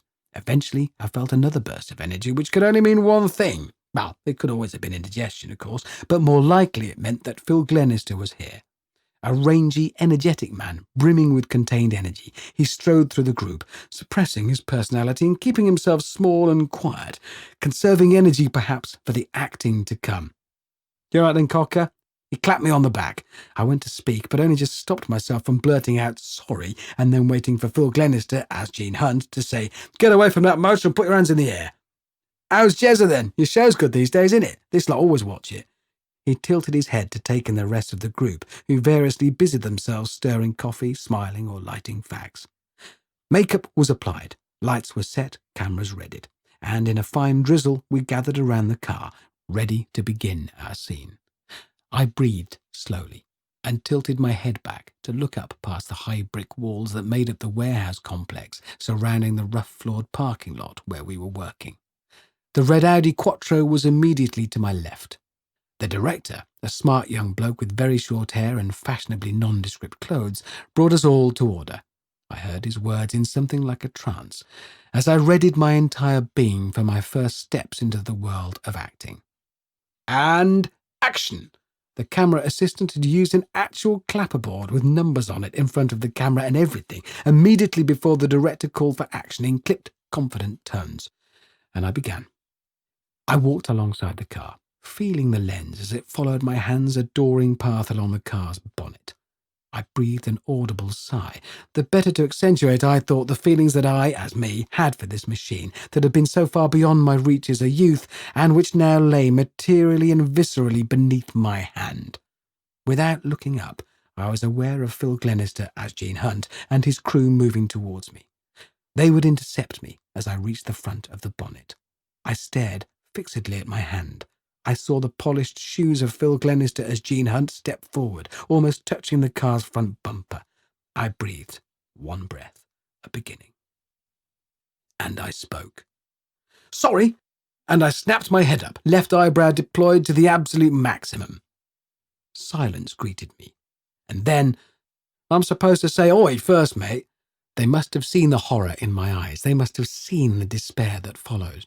They must have seen these things, because they waited a discreet second or two before laughing. Once they'd given in, though, they really went for it. I joined in. There was nothing else to do, and if I was honest, to me, really as me and not acting as me, it was a bubble burst as surely as the bubbles of rainwater burst under my hand on the red flanks of the Audi Quattro belonging to Phil Glenister as Gene Hunt. I had ticked the box before I was 40, but that was all I did. Tick the box. Once. It is perhaps not surprising that the unexpected arrival at the traffic lights of the short bloke off Top Gear on a bicycle should elicit a response or two from car drivers. I've given this matter the benefit of my mediocre powers of thought on many occasions as I bare my knees and shed my dignity to cruise through London on my bike. But the simple fact is that a bicycle is the best mode of transport for getting about the place in a busy, congested city. Just because I work on the biggest TV car show in the world, and am privileged to have access to the most expensive and exotic supercars available, I don't see why I should, as a result, be excluded from enjoying commuting to work by the most efficient means available to me. That it also serves to soothe the conscience of the soon-to-be 40-year-old is naturally a welcome byproduct. By slinging a leg over the push-bike and enduring 20 minutes of pedal twirling at the beginning and end of my weekly Top Gear planning sessions at the BBC, I can tick the box marked exercise without having to suffer the misery of a trip to the gym, with all the necessary stripping off in a crowded room full of muscle-bound 20-year-olds, and the shame of straining to lift weights, adding up to a negligible fraction of the barbells and dumbbells those same 20-year-olds swing about the place as easily as I might lift the glass I would far rather be lifting at that time of the evening. Nevertheless, it's not exactly a pleasant moment when I roll up to the lights and dab a foot to the floor to hold up my bicycle just in time for a chap in an expensive Audi to roll down the window and shout, "Oi, where's the Ferrari then?" At moments like that, the bicycle clips burn twin rings of shame into my shins, and the cycling helmet weighs pretty heavily on the old head, I can tell you. But I press on, clinging to my firm belief that the bicycle is the key not only to unlocking the congested streets, but also to streamlining the queues of plumper individuals waiting in graffiti-laden bus stops to be collected by fumes-spewing leviathans or waddling from expensive parking space to office desk and calling for donuts. I would hesitate to say that I burst with pride each time I arrive at the BBC, sweating and draped in a fluorescent raincoat, but I will confess to enjoying a warm sense of well-being and of a job well done as I apply the lock to the metal steed and walk into the building on legs already benefiting from the exercise incurred during what would otherwise be a mundane and sedentary commute in a car that could not exceed 12 miles an hour, regardless of technical specification or price. However, this pursuit of fitness and of, let us not try and convince ourselves otherwise, staving off the wear and tear associated with my rapidly approaching 40th birthday, does not always run as smoothly as might be hoped. On occasions, I have, admittedly, squelched into the office and braced myself for an entirely justified barrage of hilarity from the assembled team, following an early morning drenching in an unexpected cloudburst. On others, my arrival at the same office has been heralded by a warm and enveloping pong pouring forth from the lift as I enter the room to ask for the 1000th time why it is that those of us choosing to travel to work by the most politically correct and environmentally friendly mode of transport imaginable do not have access to showers in order to rid ourselves of the inevitable and entirely natural byproduct of our exertions on arrival. But these issues are of no significance to the dedicated bicycle commuter. I see a time when it will be possible for a man or woman to arrive at the office in bicycle clips and stride into the boardroom still streaked with rain and sweat, and wear their puddle splashes and pungent odours with pride as badges of their commitment to the environment and to their ongoing fitness. No, the problem with cycling to work comes when you start trying to look good doing it. It's not possible to look good when cycling to work, at least not in the eyes of those not cycling to work. And being someone off the telly excuses the cyclist not one minuscule drop of the shame and embarrassment headed their way the moment they even begin to think that they look anything other than a prize prat and a target for abuse and hilarity when aboard their steed. I was perfectly happy in my weekly cycle commute. I would pull on cut-off gloves, crash helmet and jeans, and hop aboard my little bike to set off for the office with not a care in the world. apart, that is, from the cares about the fleets of buses that would try to kill me before I reached it. They do this on every trip, and it is, I firmly believe, the driver's favourite sport to see how much terror they can spread among the cycling fraternity. There's probably some secret underground league table with points accrued by the drivers for their skill in cornering cyclists as they round turns, for pulling out on them just as they pass the bus at a bus stop, and, without doubt, for executing the bus driver's coup de grace and placing themselves directly in front of the cyclist for as long as possible, forcing the rider to suck up more smoke than a jazz pianist in a windowless bar on a 48-hour smoke and jazz session. But these trifling worries apart, I would set off from my little London flat, not heeding the catcalls from van drivers, the confused expressions on schoolchildren's faces, and the murderous bus drivers. And then one day, from nowhere, I grew self-conscious. This, too, is no doubt attributable to my forthcoming 40th. But it is a nasty affliction for cycle commuters all the same, and I hope that what follows might serve as a salutary tale to all who risk following me down the dark and dangerous path to bicyclists' vanity. From nowhere, then, came this desire to smarten myself up a bit for my weekly ride. Clearly, no tailor could fit me with a suit appropriate for the job. Neither do even the very best of designer labels provide space on their rails for anything suitable for wearing by the cycling gentleman who is neither young nor old, but wishes to comport himself in a manner not likely to trigger outright hilarity and derision on the part of bystanders and pedestrians.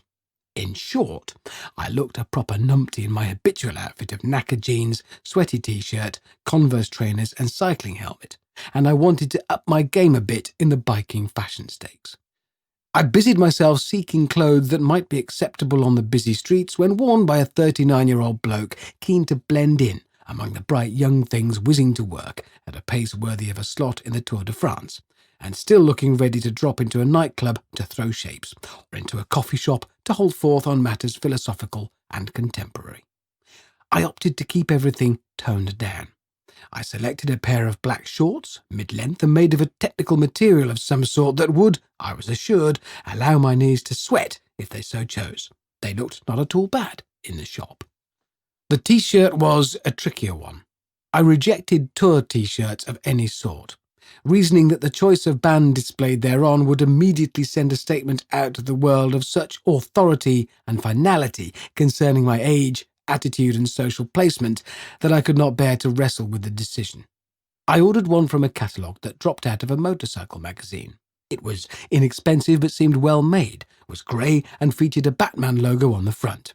It was, I had no doubt, retro and quite possibly ironic too.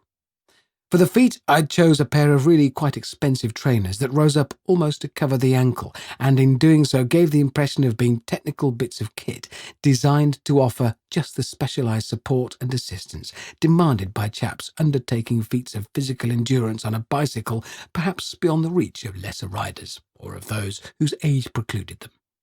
The cycling helmet was, for this initial outing into the world as a suddenly stylish cyclist, my usual one. I'm pleased, in fact, with my cycling helmet.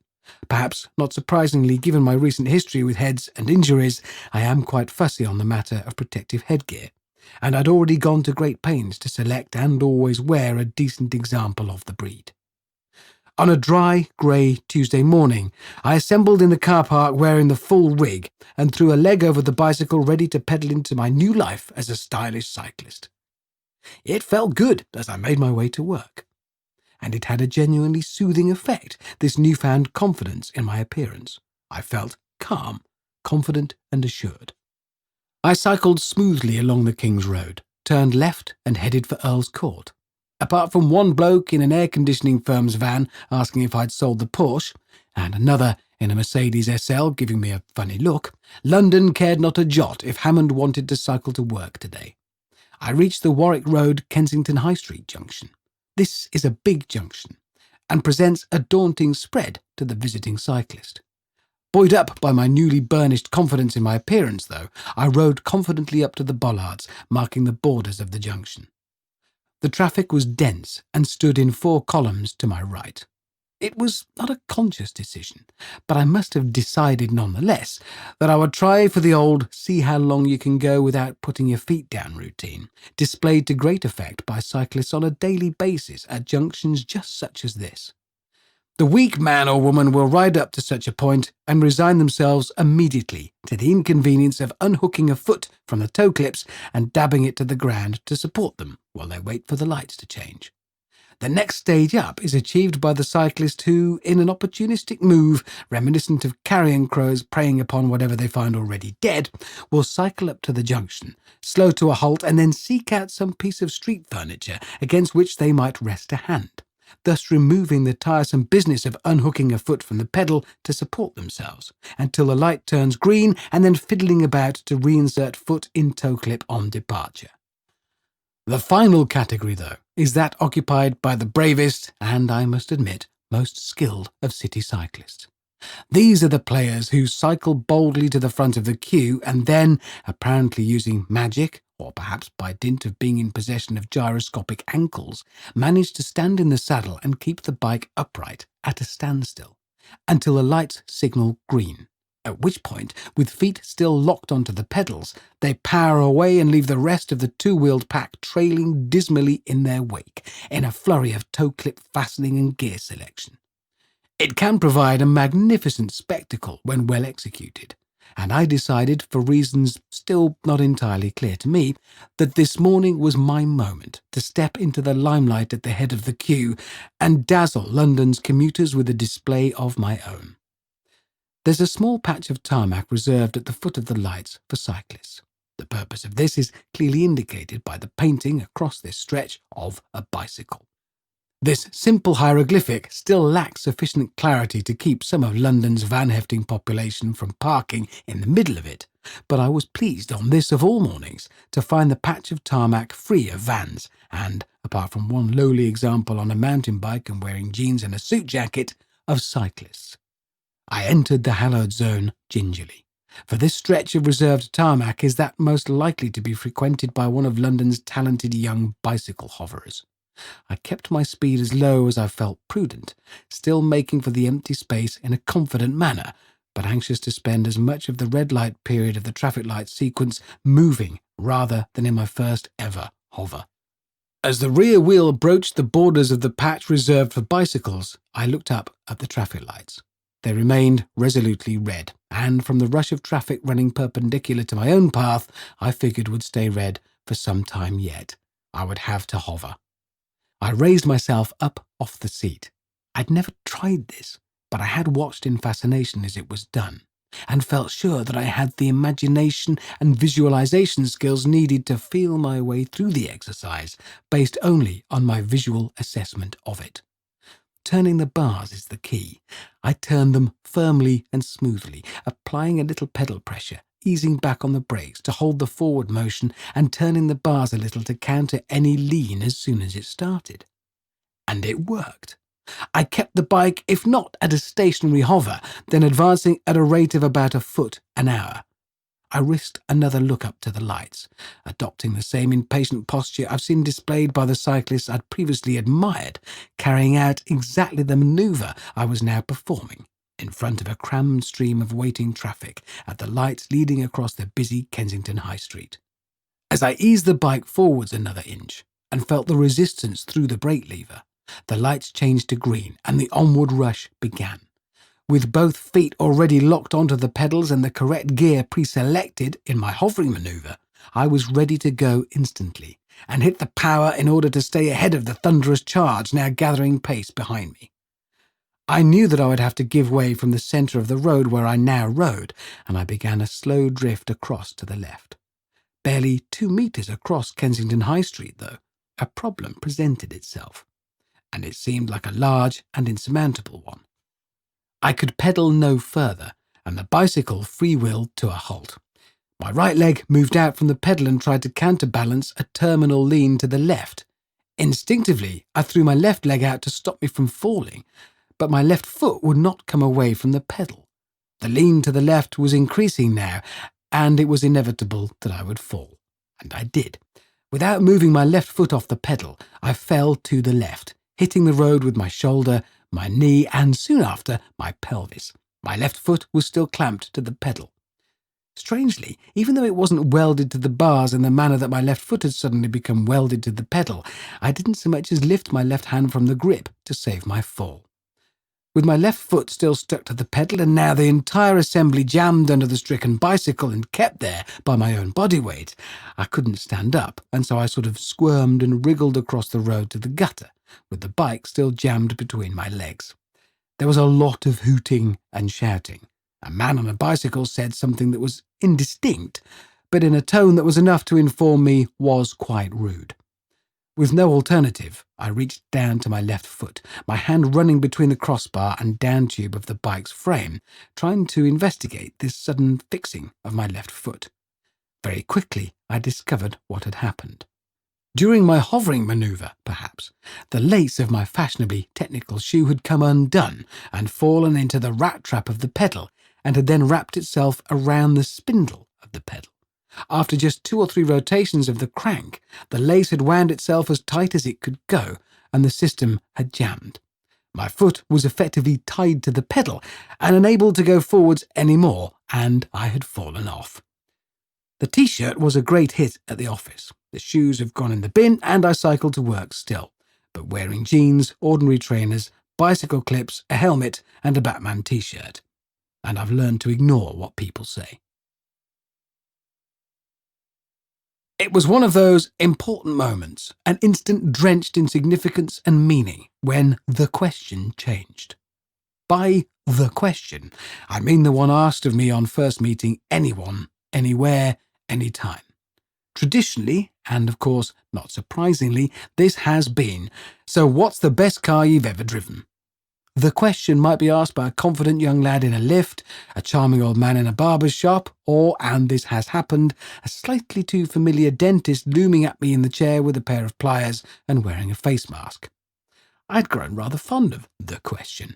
On first encountering someone at a party or outside the school gates, there was no need for me to scratch around for some topic of conversation. I could simply prepare an answer to the question, fire it off at the appropriate moment, and then follow it up with a second volley, which was a simple inquiry concerning the best car my interrogator has ever driven. Perfect. All social awkwardness neatly sidestepped, conversation warmly begun, and a warm and friendly atmosphere sloshing about the place. Everybody wins. But then there was a change. The stranger would approach, cough politely, and deliver an entirely different question. It wrong-footed me on several occasions, and it wasn't until midway through a pretty in-depth speech concerning how the potential advantages in terms of reliability and mechanical durability brought by a Pagani Zonda's largely Mercedes drivetrain might have been edged into second place by the recent involvement of Audi with Lamborghini, that I would realise that they hadn't asked me to tell them what the best car I have ever driven is. What they just delivered, as I would realise later, was the new question, and this one ran thus. Were you really chased out of town by those American rednecks, or was it made up for the telly? The new question contains within it a substantial part that can change with each instance of it being asked. A specific incident from Top Gear. It's a seasonal thing. This one referred to an incident in a program we made while trying to find out if it was possible to buy a car and drive across a chunk of the USA for less money than the traditional fly-drive schemes offered by the holiday companies. In the course of our trip, we had, by way of an entertaining diversion to keep up our spirits, during an especially lengthy drive, devised a plan whereby we would each try and get the others killed. It was a pretty nifty idea, in fact. We would each decorate the other's vehicle with slogans that we felt might stir the feelings of the locals, causing maximum discomfort to the driver and, of course, raise a laugh for the viewer at home. And so, in a broad, dusty lay-by at the side of a road leading to Alabama, we parked up and set to with paintbrushes, spray cans, and stencils. On the side of Jeremy's aging, beaten-up Trans Am, I painted the legend, "Country music is rubbish." I figured that this statement, daubed in lurid pink poster paint down the side of a clearly abused American sports car, might just insert itself up the noses of the flag-waving, banjo-twanging residents of Alabama. Jeremy had adorned the flanks of James's 1970s Cadillac with "Hillary for President" and "NASCAR sucks," a reference to NASCAR racing which is, he assured me, pretty much a religion in the Deep South. I laughed at the slogans with Jeremy as we stood under the tall, smooth-barked trees and sheltered from the southern sun. James was still finishing the lettering on the side of my white pickup truck, and I didn't want to spoil the moment by peeking. Eventually, with a confident flourish of the brush and a grin, James indicated that he had completed his masterpiece. We stepped up and surveyed. Along the side of my white pickup truck, James had painted, with characteristic precision, just 4 short words. Man love rules okay. Well, fair enough, it was perhaps the strongest of our 3 examples of automotive artwork, but nevertheless we all felt that we would cause at worst a ripple of offence, no more deeply felt than might be generated amongst the residents of Cornwall by 3 visitors choosing to drive their cars through Truro with cream teaser rubbish painted down the side. The plan now was simple. With the slogans complete, saddle up and head off through Alabama en route for Louisiana. It even sounded cool as it rolled off the tongue. We saddled up and headed off. We covered 3 miles before being placed in genuine fear of our lives. Things started well enough. As we rumbled towards the border with Alabama, the road was broad and empty, with a single carriageway in each direction and fringed by dark fronded trees with grey trunks and heavy branches hanging over us. Our convoy included the 3 cars being filmed and, naturally, the cars and jeeps carrying the film crew and their equipment. It was a very hot day, and every vehicle travelled with windows down and its occupants' elbows out. We were obliged to keep things at an amiable cruising pace, principally by the local speed limits, of course, but also by the limitations of James's monster caddy in the motive department. He'd chosen a very big car with a very small amount of power. After just a mile or 2, we spotted a road sign telling us that we were in Alabama and pulled over to film it. The sign was riddled with bullet holes. This thing was peppered with shotgun blasts and a few larger, gaping wounds inflicted, I could only imagine as I stared at the jagged bullet holes, by slugs from high-powered hunting rifles. We were definitely not in Cornwall.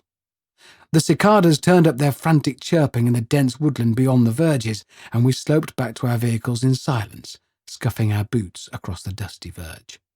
A mile or so later we pulled into what Jeremy seemed keen to call a gas station, as a number of us were in danger of running dry.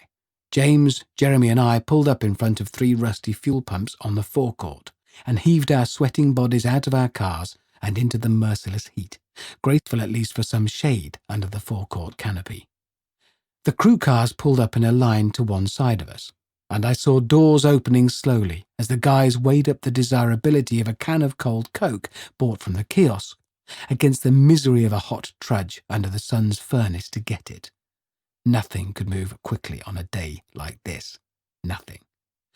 As I rested a hand on the hot metal of the petrol pump nozzle and readied myself to heave it up and slot it into the car, a movement across the forecourt made me stop. A woman, a local presumably, was walking towards us. She had a long, rangy frame and looked to be made of wire and gristle underneath the plaid shirt and jeans. Maybe 50 years old with yellowing hair and brown teeth. "Y'all queers trying to see how long you can last in a hick town?" Her voice was loud and so nasal you could feel it in your own chest. I looked across at Jeremy, who was staring at the woman. James frowned, trying, I guessed, to penetrate her thick accent. I felt her response was appropriate, but was keen not to bait the woman. She looked frighteningly tough. I could imagine her sustaining a prolonged attack from troops and helicopter gunships and still getting back up like a zombie to exact revenge on her attackers for criticising her meatloaf. "No," I smiled in a soothing, friendly way as I spoke, and I dared a few cautious steps away from the pumps toward the questioner. There was movement around us on the forecourt now. Trucks were arriving, and in the back of them I saw the broad backs and cowboy hats of what I could only imagine were more locals. Where they'd sprung from I had no idea, but I saw that they were all carrying guns, propped up against their feet on the floor of their pickups. And I suddenly wanted to be away from here. More voices had joined in now, and those voices were hardening and growing fiercer. I tried to make my own sound friendly, yet confident, manly even, though soothing. I addressed the woman as one might a panther when cornered up a tree. "No, look, we're both married, got kids just travelling through." I pointed a finger at Jeremy across the other side of a fuel pump from where I stood. "Yep," he chimed in, "got kids travelling through." An enormous man had come out of the station building now to stand in the middle of the forecourt, seemingly occupying most of it. He wore the regulation blue denim overalls, plaid shirt and work boots of a cartoon character, and looked like you couldn't stop him with a train locomotive. He drew in a breath so vast that it threatened to take in the pump nozzles, fire buckets and newspaper stand with it, and he looked around at us from under a brow with an overhang to challenge a rock climber. In an unexpectedly high voice, he started to count. 10, 9. He may have been counting the numbers off on his fingers. In fact, he probably was, but I didn't stop to look. The crew cars were actually coming under attack now. A group of locals had assembled in a ragtag line and were throwing rocks at them. I heard them land loudly against the hollow metal sides of the kit van. Those members of the crew had decided to brave the heat for the promise of a cool drink in the petrol station, regretted their decision, and ran back to their vehicles. The cameramen had been set up ready to film us filling the cars before setting off again.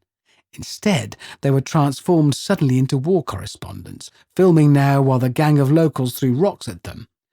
Hammond, James, had come into view, and just as he stepped up, I could see over his shoulder Jeremy's blue Trans Am fire up and head for the road with a screech of tyres. I need a jump start again, I'm afraid. The battery on James's gargantuan caddy had faded over the previous 2 days, and had become a matter of routine to pull up alongside him, hook up the jump leads, and give his car a boost to get the creaky old engine turning. It was not a matter of routine, however, to go through this process while a growing crowd of local rednecks threw rocks at us and shouted with murderous intent, whilst others waved shotguns over the backs of their pickups. 7. The man mounted on the forecourt was still counting.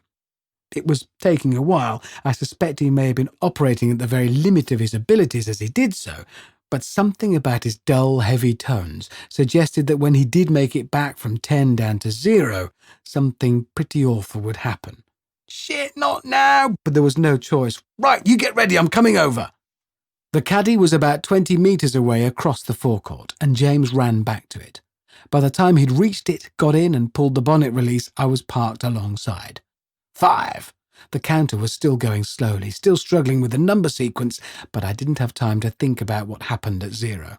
I leapt out of the truck, pulling the bonnet release on the way, and grabbed the jump leads as James thrust them towards me. Hauling the bonnet up with one arm, I had the first clip onto the battery terminal instantly and hurled myself under the bonnet of the caddy to connect one, then the other lead, before returning to the pickup and connecting the last. 3. The hail of rocks onto the crew vehicles was intensifying as the drivers came to their senses, started up and retreated. Get in, James, turn it over. I'd left the truck running. The old caddy gave a heave and the engine made a couple of wheezing turns before it caught and fired up, settling into a lumpen but determined stagger. I ripped the cables out of its engine bay and slammed the bonnet shut. 2. Go, go, go! I spun round, tore the cable from the pickup's battery and slammed the bonnet shut. It was still running and so was the caddy. I couldn't hear the man counting now. He must have reached 0, and as I threw myself into the cab, I expected to be enveloped in a mushroom cloud. Before the door was shut, I'd stamped on the clutch and thrown it into gear. The wheels chirruped on the hot tarmac as I turned to the right and slewed the truck onto the road. The crew had made it into their cars now, and our cavalcade moved off in a ragged line. More rocks landed around us as we pulled away. Voices burst in an excited rush from the CB radio as those not driving or filming through car windows checked in with the rest of our convoy. What the hell was that all about? Dunno, just leave, we've got to go. We're going to die, they're going to kill us. Think I shit myself, Ian Flash May exclaimed, doubtless still grinning as he caught the action through his viewfinder. Grabbing third gear and keeping my boot nailed to the floor, I saw the trucks from the garage pulling away. In the back of each one, sitting square against the sides of the pickup bed in sombre lines, the rednecks toted their shotguns, thin black barrels bristling straight up at the sky past their broad shoulders. Among the tense squabble of English voices from our team crackling across the CB, I heard the slow drawl of a local. They're coming up past here, we're at the crossroads. Some trucks had left before us, tearing up the road to God only knew where. I can see them here too. They were using their CB radios to track us, and I was suddenly very much aware that TV cameras and business cards would not protect us from guns carried by people quite prepared, from what I'd seen so far, to use them. I didn't want to wake up tied to a tree being invited to squeal like a little piggy for the morbid entertainment of some 20-year-old psychopath in giant dungarees with 3 teeth in his head and a bitter hatred of anyone who wasn't also a 30-stone homophobic racist who shot at things he didn't understand simply because he didn't understand them. I didn't fancy that at all. It was all on TV, you may have seen it. A few miles down the road, conscious that we were easily identifiable to the hordes of rednecks being warned of our approach over the CB, we pulled over. We'd seen them waiting at crossroads as we passed and heard them telling people further ahead that we were coming. We had to try and remove the slogans that had caused offence of an intensity way beyond what we'd anticipated. We timed the stop using the CB radio, agreeing quickly that pulling over as a unit in a cavalcade, some 10 cars strong, gave us extra security. Our wheels had barely stopped turning before key members of the crew threw themselves out of their vehicles and ran over to the 3 presenters' cars, tore off their T-shirts, soaked them in water from bottles, and began wiping frantically at the painted words. I joined them. Breathlessly, as we scrubbed, we spoke of the danger, the fear, and the sheer wildness and strangeness of people reacting in this way. One cameraman, inevitably it was Ian Flash May, had both the presence of mind and lunacy to film us on his mobile phone. The footage would later be inserted into the finished film. Some of the paint was harder to remove, but we needed to get all of it off if we were to stand a chance of getting out of Alabama without causing further offence and attracting more locals. When we ran out of bottled water, we used soft drinks instead. Weirdly, a lone police car drew up and cruised the length of our convoy as we worked.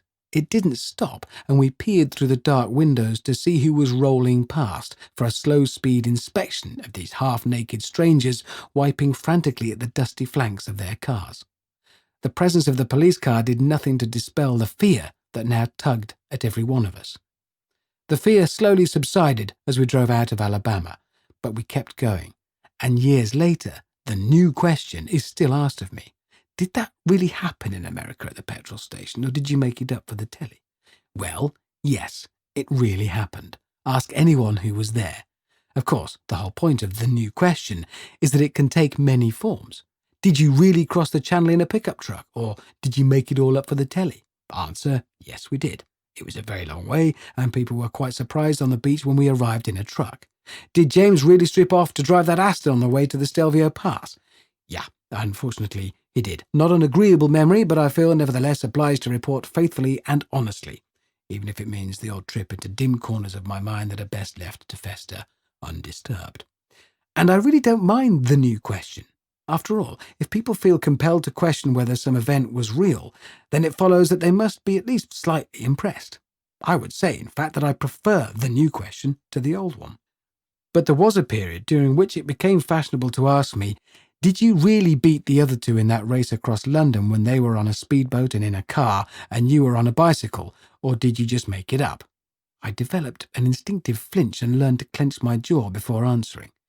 The reason for my sensitivity is founded upon the simple reasoning that, having undergone whatever physical challenge I am being questioned about, be it running to the North Pole or cycling across London, all in the name of making a TV programme, it is pretty galling to feel that people watching the end result of that effort harbour a suspicion that I was actually loafing about on a sofa in a studio in front of a green screen the whole time.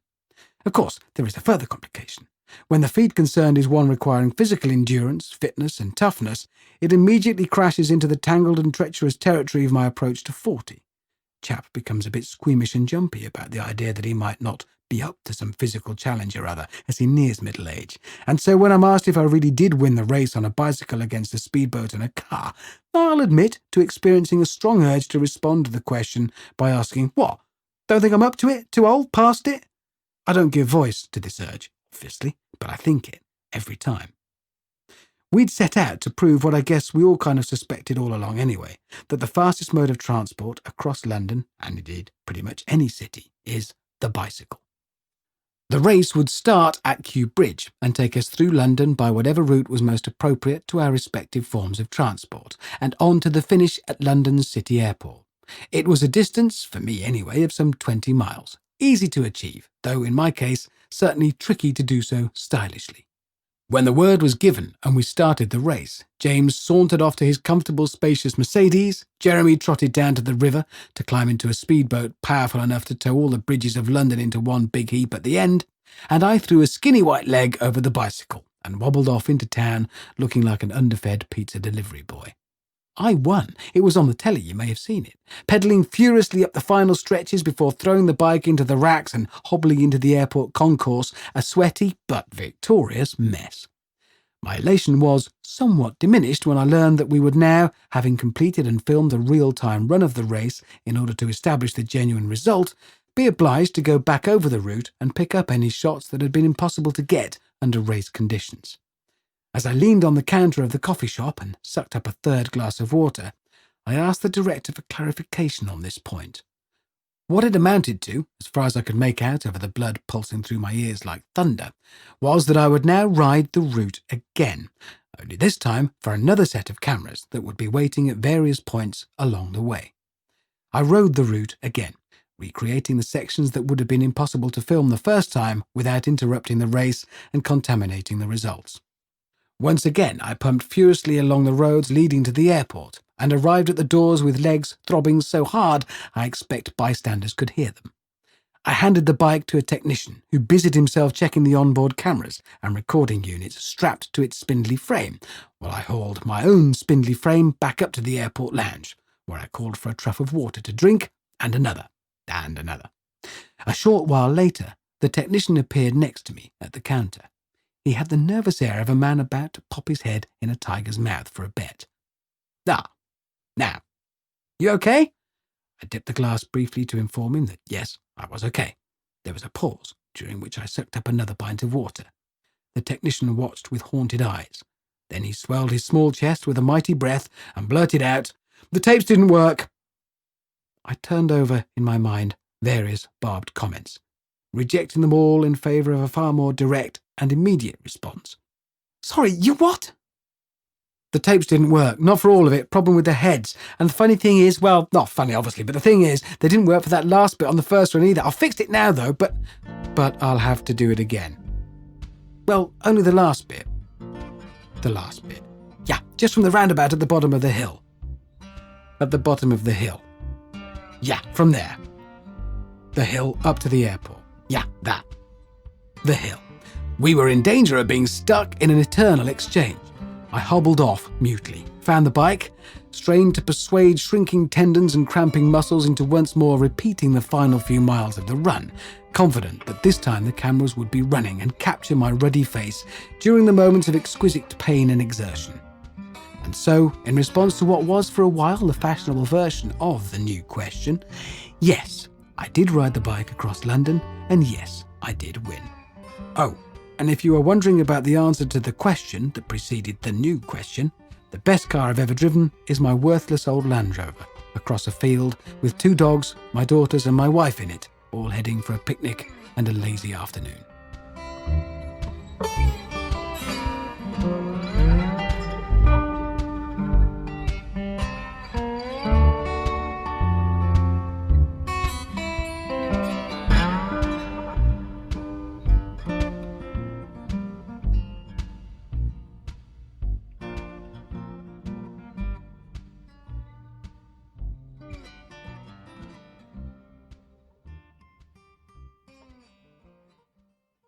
End of Disc 2. Disc 3.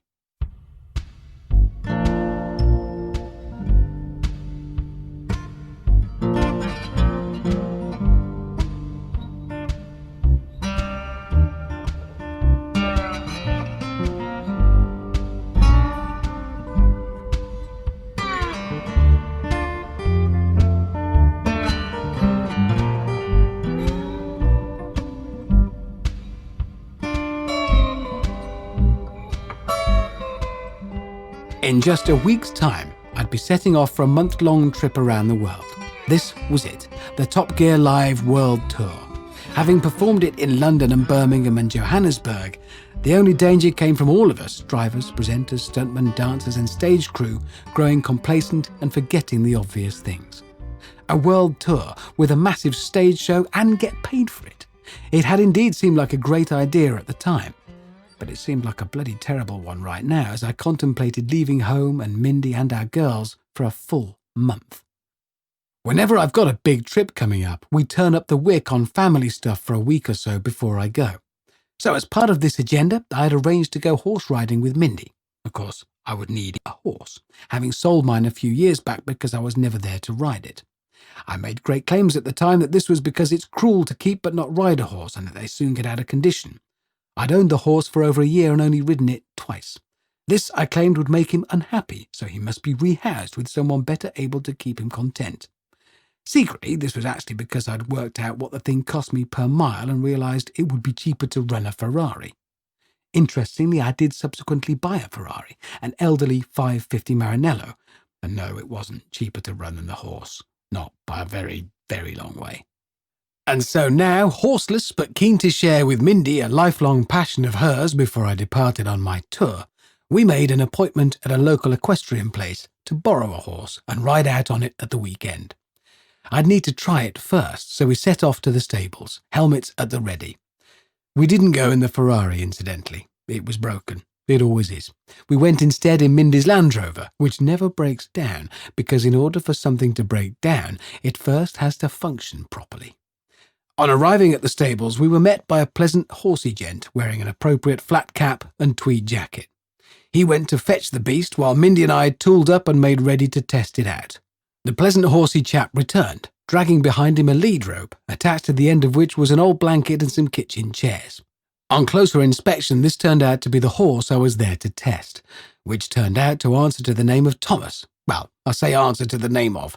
He really didn't look likely to answer to the name of anything in a hurry anytime soon, unless perhaps a gentle tap on the shoulder and a discreet but urgent cough from his maker. Still, this was important to Mindy. We would ride out together the following day and share splendid times, indulging in a pastime so laden with romantic associations in her mind that she probably wouldn't even notice that I was lumbering along beside her, riding what looked, from some angles, to be a mobile jumble sail with a tail. Thomas looked down at me. At a little over 15 hands, he wasn't a big beast, but he had a big, long head and a surprisingly dim face. I raised a hand to stroke his velvety nostrils. He sneezed into my palm and fixed me with a stare from his dull, stony eye. "We're going to get on just fine," I breathed, in what I was certain Mindy would take to be a manly, horse-whisperer kind of way. Containing her desire, Mindy responded by busying herself asking questions of the pleasant horsey chap about Thomas. Thomas raised his head to look longingly at a field of grass beyond the yard and farted loudly. I blushed under my riding hat, sure that no one would attribute the roaring outburst to me. The time came to do some actual riding. While Thomas and I had got on with the business of forming that ancient and mystical bond between man and horse, and doing a lot of farting, both of us guffing away merrily by now, I must confess, as the opportunity to surreptitiously release a little gas when there's someone there for all to blame is one never to be passed up. Mindy had selected another horse so that she could ride out with me on my test drive. The clatter of hooves heralded her arrival aboard a smart little bay hunter, its compact form suggesting contained and controllable energy. I looked at Thomas. He managed not to fart, but did sag a bit in the middle. "Right then." The pleasant horsey chap bent in front of me and linked his hands to form a step. I gripped Thomas's reins at the neck, stuck my left knee in the man's hands, and heaved up to sit astride Thomas. Thomas stood still, probably thinking about dinner. Or his bowels. "Right, so, shall we?" I looked across to Mindy, who sat on her hunter, looking trim and composed in her hacking jacket and riding hat. I didn't have a hacking jacket as such, but was wearing a farmer's tweed jacket bought from our local farm store, countrywide, for the simple reason that it cost roughly 1/3 of a proper hacking jacket and was, to all intents and purposes, exactly the same, apart from across the shoulders, where mine sagged and bagged, and the pockets, which bulged out on my hips where I'd stuffed Mindy's car keys, and the cloth, which, whilst resembling tweed, was something closer to sandpaper. The pleasant horsey chap slapped Thomas's neck playfully. "The sand school might be the best place to start. Put him through his paces. Now, boy, show him what you're up to." Thomas chewed at the bit, probably wondering what interesting effects it might produce at the other end if he managed to ingest it. I felt a wobble of nerves and potential embarrassment at the phrase, "put him through his paces." I'm not an especially great horseman, as was demonstrated when we made a Top Gear film recreating the banned pastime of fox hunting by substituting Jeremy in a small 4x4 Suzuki for the fox. In the meeting when it first came up, we all agreed that any sensitivities on the part of the public concerning the pursuit of poor Foxy Woxy by what the media at large still insists on portraying as a bunch of chinless toffs drenched in bloodlust would be allayed by the prospect of replacing the fox, a cunning, self-serving predator with a nose for trouble and a habit of killing for fun, with Jeremy Clarkson. Roughly the same sort of thing as the fox, really, only bigger, with worse hair. And so a plan was devised. It would be, we figured, in essence, a routine test of a new off-roader. This was real-world consumer information of just the type from which the BBC has forged its international reputation as a solid, dependable and sensible broadcaster of quality programming.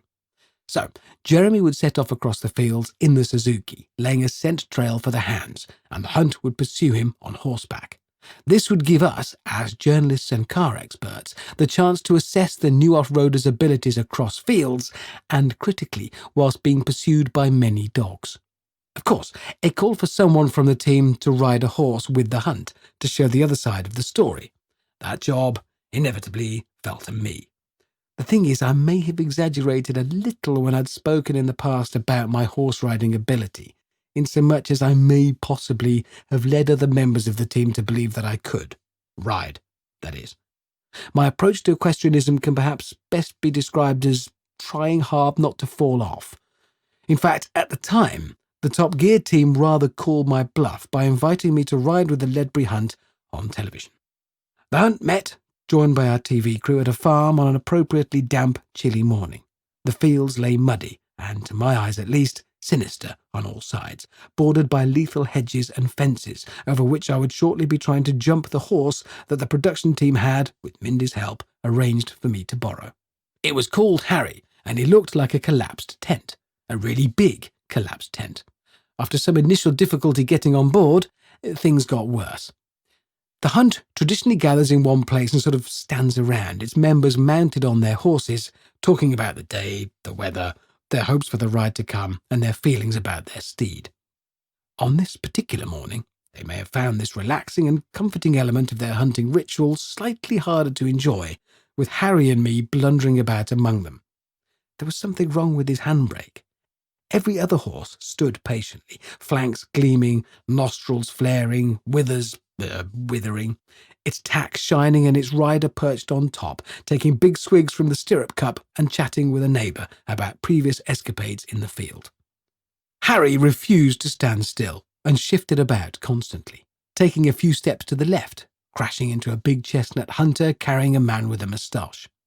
I apologised sheepishly, waved a glove at the moustache, and Harry set off backwards, ramming his big arse into the face of the horse behind. His lady rider spilled slow gin on her crisp white stock shirt and laughed in a way that suggested she might be laughing simply because the only alternative was to beat me to death with a riding crop, which would be making a bit too much of a scene this early in the morning. Sorry, no brakes, you see. Harry took off again, blundering to the right, rammed his broad flanks and my right leg deep into the belly of a sturdy old cart horse of a thing to my right, whose rider, a very pleasant Welsh chap, laughed, tipped his glass in my direction, and toasted our success in the day to come. Just as this was becoming as intolerable for me as it was for the rest of the hunt, and I teetered on the brink of hopping off Harry's sagging back and seeing if I couldn't knock the bugger to the ground with a punch, there was a commotion from beyond the holding pen. A horn sounded, and the hounds gave voice. Gave voice is the official hunting term for what you or I would call barking. If you should ever find yourself joining a hunt for the day, and I suggest you do, if you possibly can, they're the loveliest people, down to earth, tough and welcoming without exception, do not be tempted to call it barking. You'll receive a hard stare if you do. Neither should you ever, under any circumstances whatsoever, refer to the hounds as dogs. I did it once, and when I close my eyes now, I can still see the looks I got. They are hounds, and let that be an end to it. Nevertheless, the hounds of the Ledbury were giving voice to signal that Jeremy, as the fox, had set off across the field, dragging a cloth doused in fox scent for the hounds to follow. After an agreed 5-minute wait, the whipper-in bloke who looks after the dogs, hounds, sounded the horn to signal the first draw, and, well, there are a lot of terms for what we did, which was basically set off.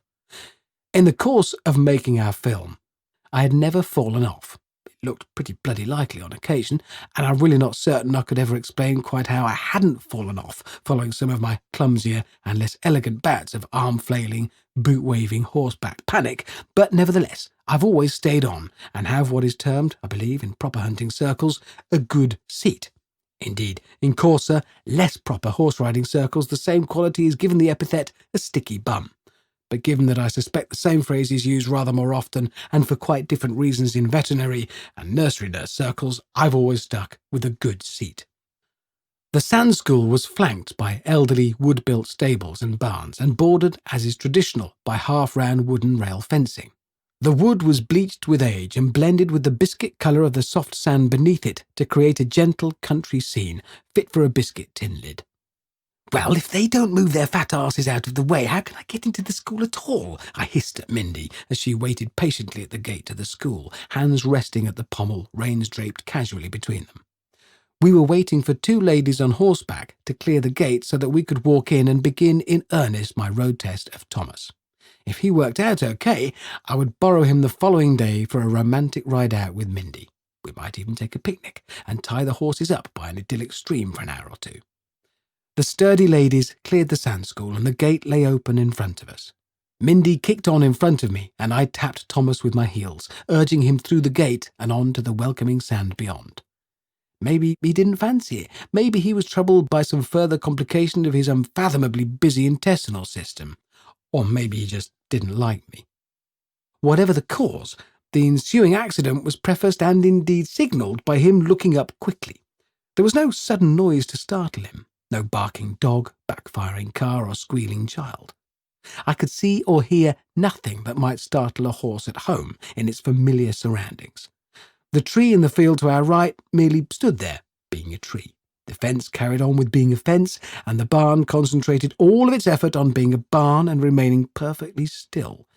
But something flicked the switch labelled panic in Thomas's head, and panic he did, beginning the process with a large and really quite impressively athletic jump to the left. If you're of a similar age to me, the phrase jump to the left will be followed immediately by a step to the right, together with recollections of the outrageously camp antics of the Rocky Horror Show in the 80s. But that was the problem. There was no step to the right. Had there been, I might have regained my balance. Instead, Thomas carried on with his jump to the left, and I lurched to the right and began the business of falling off. It wasn't a fast fall. Far from it, in fact. I had time to look across to see Mindy's horse 20 feet away from mine as she turned into the centre of the sand school and looked back to take in my predicament. Good. She'd see me fall off and consider me brave and heroic. Hurrah! So, back on with the business of falling off then. It gradually became obvious that I was shortly to be parting company entirely with Thomas's sagging back, and I figured some sort of roll might be the best option. I tucked my right shoulder in as I rolled forwards and past his neck, my until now good seat leaving the saddle with ease, showing not a trace of its much-praised stickiness to keep it in place. I rolled a bit more, my shoulder now tucking further under, and I felt it likely that I would land on my back. Not bad news, really. It was called a sand school for good reason after all, the soft surface providing a welcome landing for unfortunate riders like me who came unstuck. And just as I really felt I might actually become bored by the process of this fall unfolding with almost unnatural slowness, the ground arrived. However, on parking earlier, I'd stuck the keys to Mindy's Land Rover in the pocket of my not-quite-a-hacking jacket. Not such a big deal, had life carried on in the way anticipated at the time, but this fall cast rather a different light on the presence of the keys in my jacket pocket, namely, that they might just grind my pelvis to dust. Mindy's Land Rover keys were already, even without their soon-to-be pivotal role in crippling me, something of a bone of contention. Partly, this was because of the unnecessarily gaudy nature of the assembly of plastic toys, torches, hoof-scraping implements, and keys to houses and cars no longer owned by us that Mindy keeps together with the keys to her Land Rover. The whole assembly, toys, keys, torches and all, is kept together, attached to an enormous metal carabiner of the type favoured by rock climbers. These large clasps are designed to be strong enough to carry the weight of a well-developed man suspended over a yawning chasm where life itself depends on the quality of just such a crucial piece of kit. Its importance is of a less critical nature when all it's been called upon to do is corral a bunch of keys, a plastic sheep, a torch that came free with a tank of diesel, and a plastic monkey with glowing eyes that cheeps when you press it. However, this particular carabiner quite suddenly assumed a rather more critical role when my cheap, not quite a hacking jacket twisted as I fell, placing the huge bulk of Mindy's Land Rover keys against the base of my spine, just where it joins the pelvis. As the ground arrived, as my back touched down, the sinister presence of her Land Rover keys became immediately apparent when they made an attempt to bolt for freedom via my spine, pelvis, and intestines. Lying there now, staring up at the pale blue sky, I knew that something was wrong, but still hadn't quite worked out what. Don't call an ambulance, nothing broken, don't worry, but I don't think I can actually sort of get up. Mindy dismounted and ran over to where I lay. As she arrived, I sat up, glad that things were working well enough to allow that, but still confused by signals racing back from the pelvis department to tell me that all was not well. I tried bending my legs to hook my feet under me, ready to stand. Surprisingly, it worked. I flexed my left leg, accepted Mindy's hand and gingerly stood. I placed weight onto my right leg. It worked too, and I walked slowly over to the fence. Something was still wrong, though. More messages were arriving, all in a terrible panic, from the base of my spine and my pelvis. I reached the fence and lifted my right leg up onto the lower rail, feeling strangely compelled to stretch it out as I might before a run. When I put it back to the ground, I found the leg less willing to accept any weight, and then less still, until it flatly refused to bear anything at all. I leaned on the rail. I'm stuck, sorry. Leg's buggered. Don't know what it is, but bring the Land Rover over, please, and let's get off to hospital because something's wrong. Mindy paused for a second before asking for her keys. I fished them out of my pocket and handed her the huge assembly, already guessing that there would be a dent almost perfectly replicating its complex shape somewhere on my lower back. Mindy weighed the keys in her hand, her mouth dropping open slightly. Were they in your pocket when you... She looked back at the dent in the ground where I'd landed just moments before. Yep, think that's what did it. I winced as more strange signals from my jangled nerves raced around my system. Oh, bloody hell, you'd never ride with the keys in your... Mindy thought better of finishing the obvious statement, and I saw immediately and from very personal experience the wisdom of such a policy among more experienced horse riders. After some good-natured joshing concerning my inability to stay away from hospitals, during which I smiled regally and ground my teeth to powder, the nurses at Gloucester Hospital pronounced my leg to be unbroken, and the source of my growing discomfort and complete inability to place any weight on my right leg was determined as a flexed sacroiliac joint. This cartilaginous joint in the pelvis is a very common place for horse riders to hurt themselves, and feels much akin to slipping a disc in the spine. Mine was not broken or burst or split, but was instead just strained. I sat up on the hospital bed on which I'd been wheeled back from the X-ray department and looked down at my knees. Once again, they were draped in the blue and white folds of the nightie that does up at the back. I glanced up to Mindy. She was sitting alongside the bed in a grey plastic chair, still in her riding kit. Your jacket stinks of horses, I pointed out. They'll probably throw us out. Yeah, well, I'm not the plonker who rode with keys in his pocket and broke his bottom falling off a horse as a result. I haven't broken my bottom. I've flexed my sacri whatever joint, and it's really quite nasty. I rotated my foot on the end of the leg in question. Actually, a very painful injury, and I leaned forward off the bed to lower myself onto my left leg before gently putting the right to the ground. I shrieked a girly, high-pitched yelp and saw stars. It really did hurt now, like a bugger. 1 week after learning that Thomas probably wasn't the horse for me, I met up with the crew at Heathrow, ready for the first flight on the first leg of our world tour, although legs were of course a touchy subject with me at that point. I was on crutches.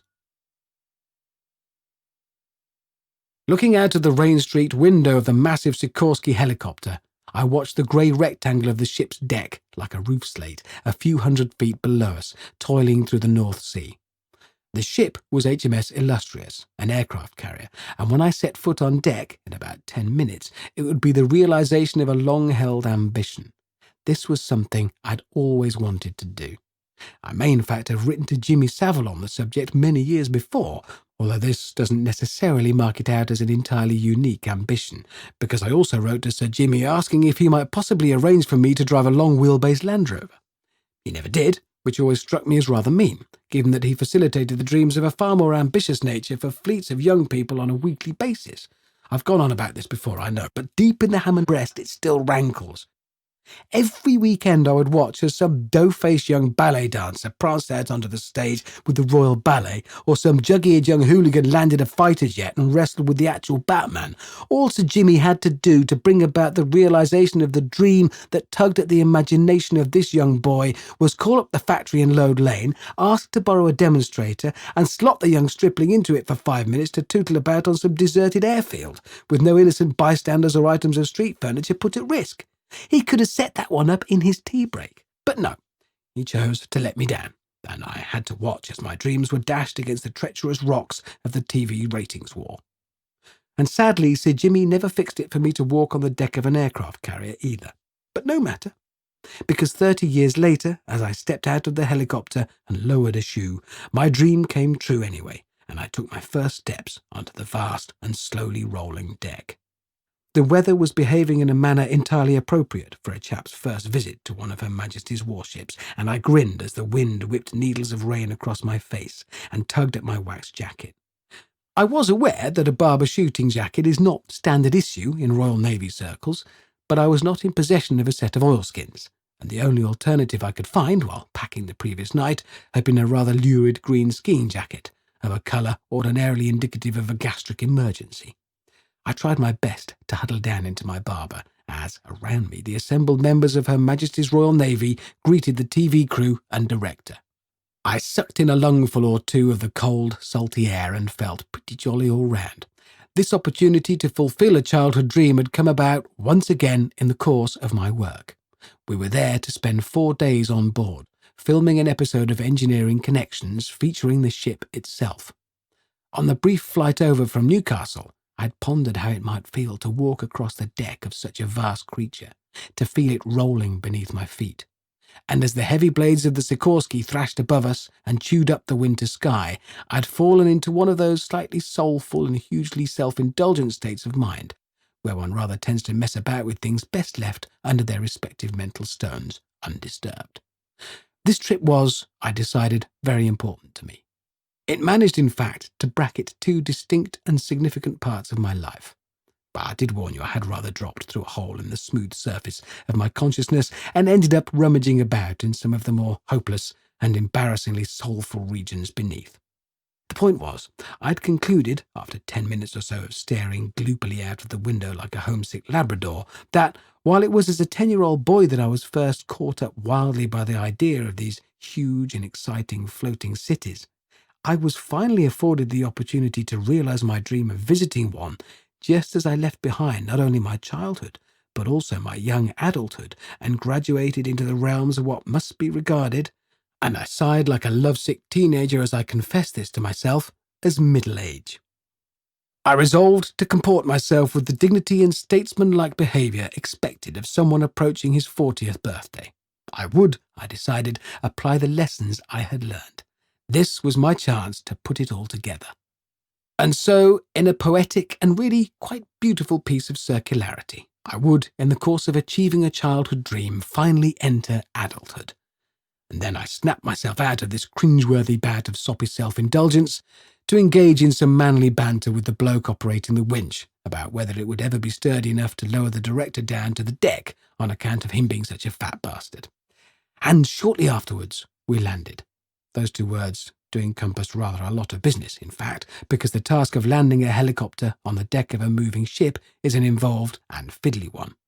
I fly a helicopter myself, and have found out that even when landing on a rock-steady field on a dead calm day, there's more than enough to occupy the 2 hands and 2 feet with which our Maker chose to equip us, failing to foresee perhaps the necessity of being in possession of at least 6 of each when controlling a helicopter. As the TV crew busied themselves hooking things up, inserting tapes, checking clipboards and swapping impenetrable jargon, I watched in awe as the grizzled chap up front slewed the huge machine around in a giant clattering arc and held us in a steady hover over a deck that appeared to me to be moving far, far more than the deck of what is essentially a floating town ever should move. Eventually, he lowered us down until the wheels kissed the deck to execute a softer, more graceful landing than I have ever achieved on the entirely predictable and reliable surface of Gloucester Airport. As we gathered around the broad door in the side of the Sikorsky and readied ourselves to exit, I became suddenly conscious that the TV crew bore with them their cameras, lens boxes, tripods, filter cases, sound mixers, boom poles, lights, tapes, extra tapes, spare batteries and power cables. Traditionally, a television presenter has only two items of kit with which to concern him or herself. These are a script, so that they know what to say, and a mobile telephone, with which to telephone his or her agent when they can't remember how much they're being paid. On this occasion, though, as I prepared myself to take these significant first steps into a dream and, effectively, into adulthood, I thought it a good idea to demonstrate a greater degree of depth of character than might traditionally be associated with the presenter on such an occasion, and grabbed a blue holdall I found lying with a mass of silver flight cases. "That's my bag, sir!" It was the winchman who raised his voice in a manly bellow over the noises from the engines as the blades still whipped about overhead. "Only got my smalls in, I'm afraid, unless you need it." He grinned and held out a hand to retrieve his kit bag from me. "Ah, yeah, heavy, isn't it?" I shouted back and passed it over. He hefted it into a corner of the helicopter as easily as he might throw a screwed-up paper bag into a bin. "I'm away for a while, sir. Need a fair bit of kit." Anxious still to demonstrate to the world that I am a man happy to muck in with the crew and get the job done, I reached for a second, smaller bag from the dwindling pile by the door, having first checked with an inquisitive look and a raised eyebrow aimed at the cameraman to confirm that this was indeed part of our filming equipment and not a sack of emergency flares or the pilot's lunch. He returned the look with an affirmative nod, and I picked up the bag. It was heavier than the sun. "Bloody hell, we started carrying a spare collapsed star around with us then, just in case," I yelled out to the cameraman, who grinned back as I staggered under the weight of it, as the bag's thin blue nylon handles threatened to slice straight through my knuckles and leave my severed fingers flapping on the floor of the helicopter. And now I stood on the deck, my childhood dream fulfilled, wearing an inappropriate but rather stylish wax jacket, and wondering if I should bluster up to the chap who appeared to be in charge, or wait until I was ushered into his presence to introduce myself.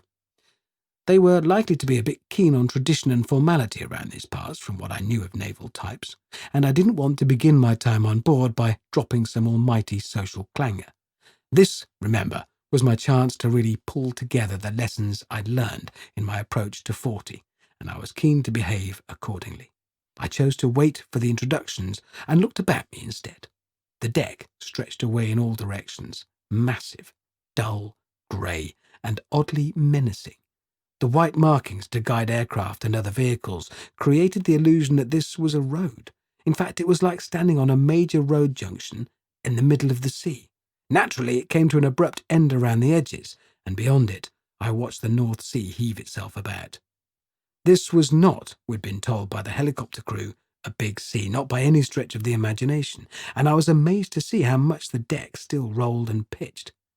This, then, was the real deal, a warship built for battle and heroic adventures on the high seas. I kept a keen eye out for bicycles, having learned as a child that sailors on board these vast seagoing airports would use them as transport about the huge windswept decks. I didn't see any bicycles, but further along the deck a man wearing a set of dark blue overalls and what, from the bulk and serious look of it, could only be an official Royal Navy issue waterproof coat, was manoeuvring a small, squat vehicle with what sounded like a diesel engine chuntering away inside it. I guessed that it was some sort of tug for the purposes of moving aircraft about the place, and I wondered how easy such a task might be when the weather really put its back into it and sent the big ship bouncing around on the waves like a cork in the bath. Snapping once again out of a reverie, I rejoined the main group by the helicopter and introduced myself to what appeared to be the senior chap among them. Handshakes and convivial greetings were exchanged, and despite the weather, a warm and friendly atmosphere suffused the place. As we chatted and moved through the first exchanges that followed such an introduction, a crew member hove to at my elbow. Probably best to avoid using nautical phraseology, I figured, but I could at least run it in my head for personal enjoyment, and introduced himself. We enjoyed some banter about the ship and the weather, and he said something else that I missed. I asked him to repeat it, blaming the gusts of wind. I caught the wind-blown words the fourth time. "You've got something on your shoe." "Sorry?" "Stuck to your shoe, some tape or something." I looked down and could see nothing. The man smiled kindly and pointed to my right leg, keen, it would appear, to warn me of some wardrobe malfunction that might cause me embarrassment or even danger on the treacherous decks of a working warship. "Thanks." I bent my leg at the knee and lifted the shoe away from the deck and backwards so that I might turn my head and look down on the sole. And with one voice, the 10 or 11 members of the ship's crew standing around me shouted, "Hello, sailor!" Lesson 1 about life aboard an aircraft carrier as a civilian, then. They quite like a laugh when the opportunity presents itself. It was, with hindsight, perhaps obvious that a visit to the senior rates mess might contain within it the opportunity for more laughs to be had at the expense of the visiting TV presenter. I didn't have the benefit of hindsight, though, and blundered into the experience expecting to pass a pleasant evening in the company of the men and women serving aboard just the kind of mighty vessel that had cruised through my childhood dreams. They were certainly a most friendly and accommodating bunch. As I wandered the decks on my first day, a constant stream of warm and friendly hellos and good mornings had greeted me. At first I thought this might be a natural reaction to seeing a new face on board, particularly when that face is one off the telly.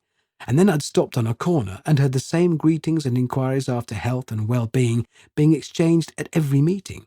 On narrow stairways, in cramped corners, and on exposed gantries, every encounter between 2 or more people was peppered with friendly chat, and I realized that this was part of a culture that had evolved very much out of necessity.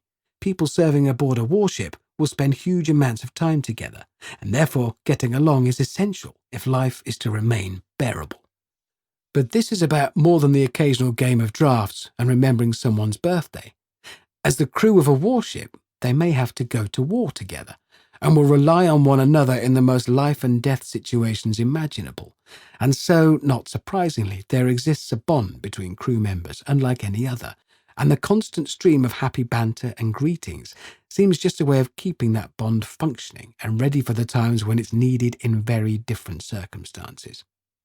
I'd pointed out to the captain, in fact, when invited to join him for breakfast on the bridge on the first morning I spent on board, that the ship was indeed the most friendly and polite place I think I'd ever been. It was, I declared, like spending a few days in the Cotswolds. And then I looked past him across the wind-lashed decks at the grey hunched shape of a military helicopter and the stark, functional edges of the flight deck. Well, maybe not exactly like the Cotswolds then. And on this particular evening, I'd been invited to the senior rates mess. Peering into a narrow mirror in my small, slowly rolling cabin, I adjusted my borrowed tie and not for the first time experienced a twinge of awkwardness and a pang of regret over my decision to bring only jeans for this trip. Jeans, it seemed, were frowned upon in the officers' mess, and I had experienced a slightly tricky moment when I first launched myself through the door, wobbly legs shrouded in the familiar blue denim. Those officers present had raised eyebrows at the appearance of someone not observing the dress code, but refrained from commenting, out of politeness, no doubt. When I did eventually ask if it was acceptable to wear jeans in what was clearly a smart, formal area, I uncorked the hole in the dam, and the hitherto restrained lake of objections flooded over me. No, it was not acceptable. Yes, I had broken the rules. No, they wouldn't expect better from a civilian, really, especially one working in telly, and yes, I should be keyholed. Anyway, did I want a drink? In actual fact, the inappropriate legwear turned out to be an excellent icebreaker. Tonight, though, I was slated for a drink with the senior rates, and their mess would welcome me in my jeans, apparently. And at least I had shirt and tie for the top half, so a compromise had been reached. A junior officer specially selected for the duty guided me through the decks to the mess. A guide is, it turned out, pretty essential in such circumstances, an aircraft carrier being a tricky thing to navigate for, I should imagine, the first 10 years or so, until one's grown accustomed to it. We descended yet another steep set of what looked at first glance to be stairs, but proved on closer inspection to be ladders. As we threaded our way along a narrow corridor and began our descent of a third and final ladder, I considered how much better the place could be if they'd only made the ship some 10 or 20 metres longer and given all the stairs a gentler gradient. Also, a lot fewer sharp edges would help make life more comfortable. Having banged elbows and knees several times against corners that were, in my opinion, unnecessarily sharp and hard, I could see how many of them could be rounded off with a gentle radius and even padded with some soft material of a neutral hue. We reached the required deck, walked another few metres of corridor, and I was shown into the senior rate's mess. It was a room of no particular style, just plain walls, tables, soft chairs, and a television screen. While well equipped, and no doubt functional to the umpteenth degree, I would say with confidence that no one with fancy glasses in a retail outlet in London's King's Road had been involved in styling the place, and I liked it immediately. I was greeted warmly, of course, and settled into a large group around a table. Drinks were called for, and after a couple of beers and much amiable chatter about life in the Navy and life in television, it was suggested that I try a tot of Pusser's rum. The suggestion was met with much warmth by the assembled group, and I conceded happily that yes, I'd give it a go. Pusser's rum, I would discover later, after the worst of the pain had gone and I could see again, acquired its name from purser's rum. Every rating in the Royal Navy was issued with a daily serving of rum, a tot, and the particular spirit used was a blend of different rums from all over the world. It has many fine qualities. The taste is considered velvety and complex, and you can almost catch the Jamaican breeze as it flows through you. But uppermost amongst these fine qualities is its strength, almost 55% alcohol by volume. I knew none of these facts as the glass was placed before me, but became aware of a sense of expectation building around the room as the rum was poured. Another thing of which I was blissfully unaware at this stage was the official size of the original naval tot of rum. It was, in fact, 1/8 of a pint.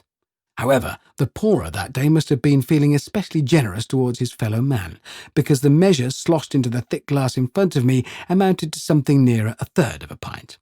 Now I am, as has been pointed out on more than one occasion, not the largest of chaps. There is, all told, probably no more than 70 kilograms of me, standing barely 5 foot 7 inches off the ground on a good day. And so the natural assumption would be, no doubt, that I am possessed of the drinking prowess of a mother superior.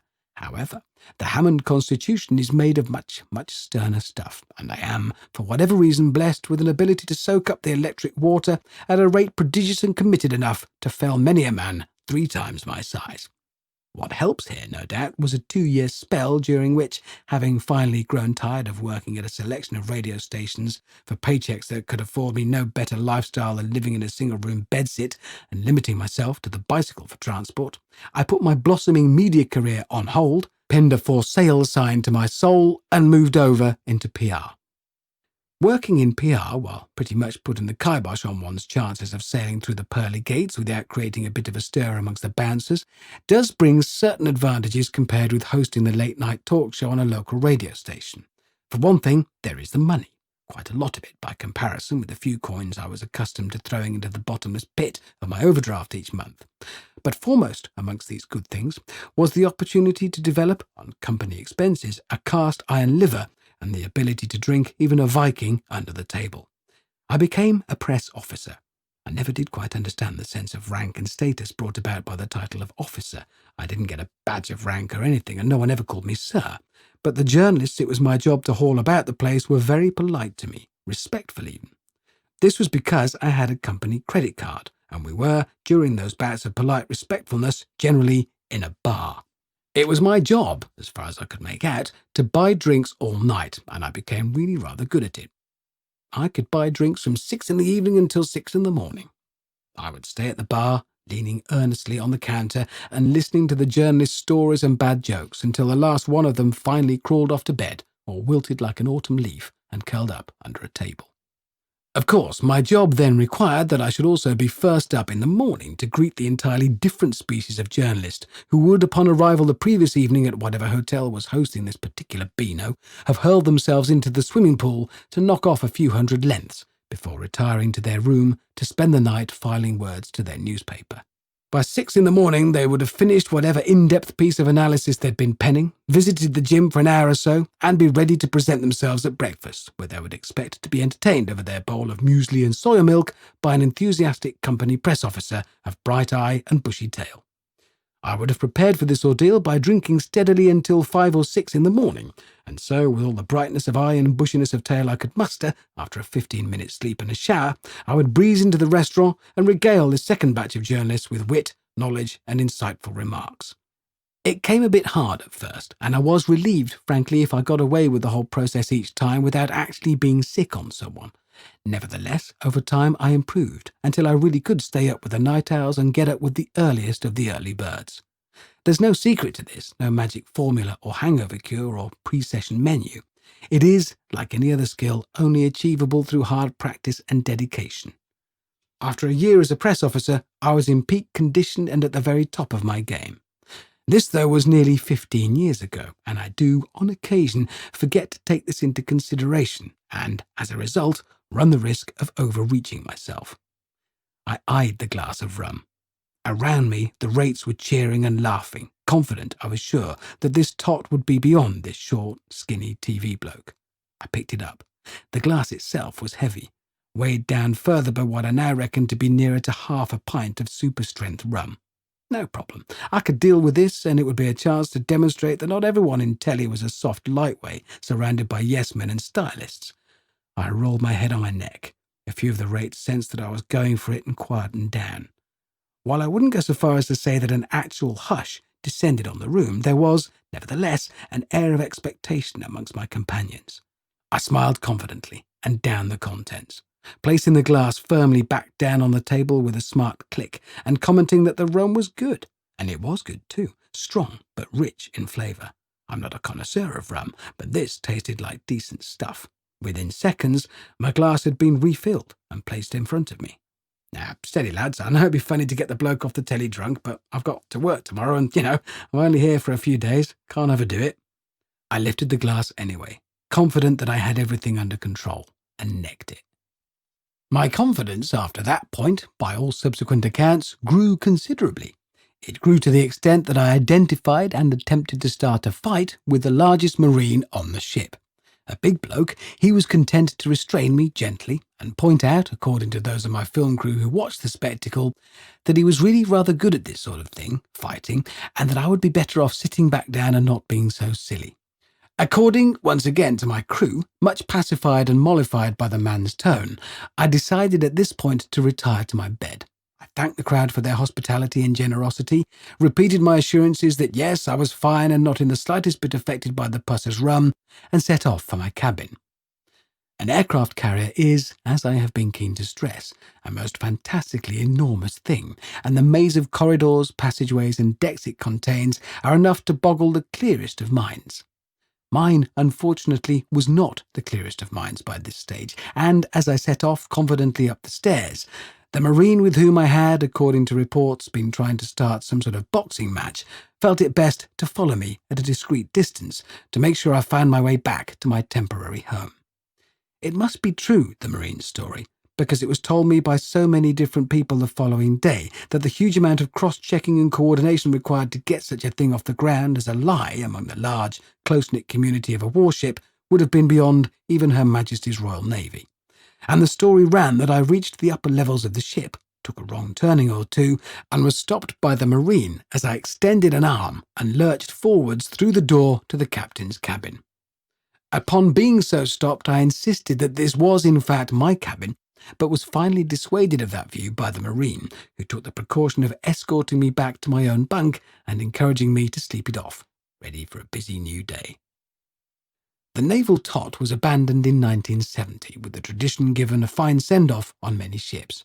In an act of gritty defiance and romantic symbolism, probably rather typical of the Navy, some crews chose to sling their last tot over the side, and others gave their ship's official rum barrel a burial at sea.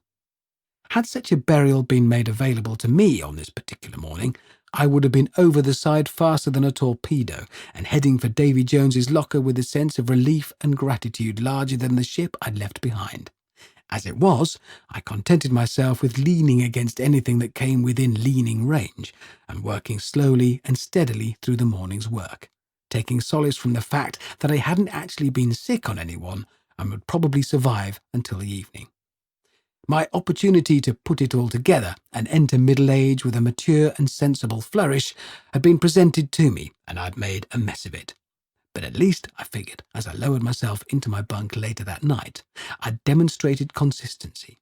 There was no doubting that the bloke who as a teenager rode his motorcycle around Ripon and covered his leather jacket in silver studs was the same bloke who arrived on an aircraft carrier to make a TV programme, picked a fight with the biggest Marine on board, and tried to get into bed with the captain. I smiled as I drifted off to sleep on my narrow bunk. It hurt. The following day brought about a transformation on board that was marked enough to have me wondering if I might accidentally have stumbled onto the wrong ship on my way back from their lavatories. One can't help sometimes slipping back into the old naval lingo. It's often that way with us old salts. Anyway, as I wandered the decks and hooked up with my film crew, ready for our third day of filming the links and sequences that would make up our TV show, I felt, rather than saw or heard this change at first. There was a sense of tension vibrating in the air.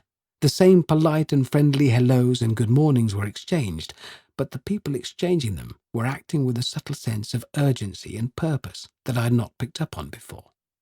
As we moved about the ship, I saw groups of young officers mustered together at what looked like significant points, carrying equipment and clipboards. Eventually, I asked what was going on and was told that the Harriers were coming in today. I had, of course, noticed that on this particular aircraft carrier, the actual aircraft appeared to be conspicuously absent from the place. Apart from the massive helicopter that had delivered the crew and me on board, I'd seen neither a wing nor a rotor since embarking. I'd wondered at first if they might have some large, secret cupboard into which the fighters could all be tidied away for convenience and security, but no, they were due to fly in and land aboard today, and for the crew of HMS Illustrious, it was a moment laden with enough significance to sink a battleship. They'd been without their planes for months now as they'd been deployed to war zones elsewhere, and as I wandered the decks I heard crew members talking excitedly of how good it would be for the ship to get her teeth back. After all, what is an aircraft carrier without aircraft? Naturally, we would be filming their arrival. It promised to be a spectacle few are privileged to see at first hand, and would make for valuable and exciting footage in our film. And naturally, too, I was as excited as a 10-year-old on Christmas Eve. I found myself tuning into the general air of controlled tension on board. I looked anxiously out of every opening onto the deck as we passed, half expecting to see the sky black with approaching fighter jets. It slowly became clear that there were teams of people on board whose lives revolved around the aircraft themselves, and so they would suddenly have their function, their status and their pride back as they managed the landing, stowing and preparation in readiness for immediate deployment of the aircraft. As the hour of the Harrier's arrival approached, the action grew more intense, though it still took place at the same measured, tautly controlled pace. Men and women in heavy-duty waterproofs and brightly coloured earmuffs strode about the deck, checking things. Large pieces of functional, seriously practical machinery were moved about and readied to do whatever it was that they would do. We filmed the preparations, and as we did so, found our own tension levels rising with the excitement that now fizzed through every deck and corner of the ship. And when they did arrive, screaming in from a leaden grey sky like demons, the aircraft brought with them a heroic sense of just what an aircraft carrier is about. Routines clicked into action as the planes landed vertically on the deck and were marshalled into place. We watched from a gantry up on the superstructure, looking down on the suddenly busy deck. The noise was beyond anything I've ever heard, or more importantly, felt. Because you do feel it. It resonates and vibrates through every deck of the vast ship, a physical manifestation of the tensions and excitement that had buzzed through those same decks all morning in anticipation of the return of the ship's treasured teeth. And what teeth they were. The blunt, stubby Harriers, roaring down onto the deck, bellies exposed to the view of the hundreds waiting to welcome them aboard. What looked to be almost the entire ship's company had turned out, not surprisingly, to share in this significant and important reunion of aircraft carrier and aircraft. As the first of them made the committed lunge onto the deck and bounced down onto its tiny wheels to sit hunched like a lethal insect, I will confess to a goosebump or two. These fast, deadly things had buzzed home to roost.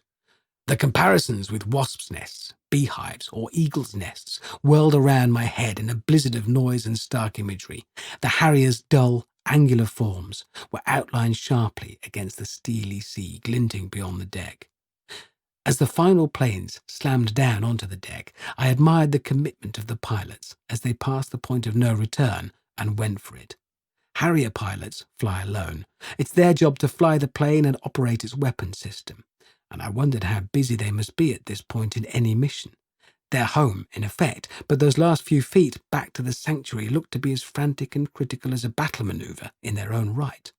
Once they've begun their vertical descent, they can't change their mind and take off again.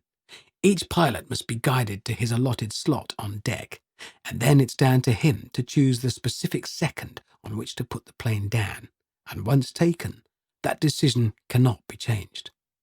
The landings seemed at first to be worryingly heavy. This is because of this business of not being able to take off again at that point, and so if they are to land, they must commit to it, and do it just once. Watching the first one perform its trademark heavy landing, I feared it might crash through the flight deck entirely to land in the engine rooms or galley below, a mass of twisted, mangled machinery and, presumably, a rather embarrassed pilot looking forward to a not entirely matey chat with the captain whose ship he'd just broken. None of the crew members around us remarked on it, though, and I learned quickly that that was because these slam-downs onto the deck were the normal way of going about things here. Needless to say, it was all quite fantastically manly and rugged.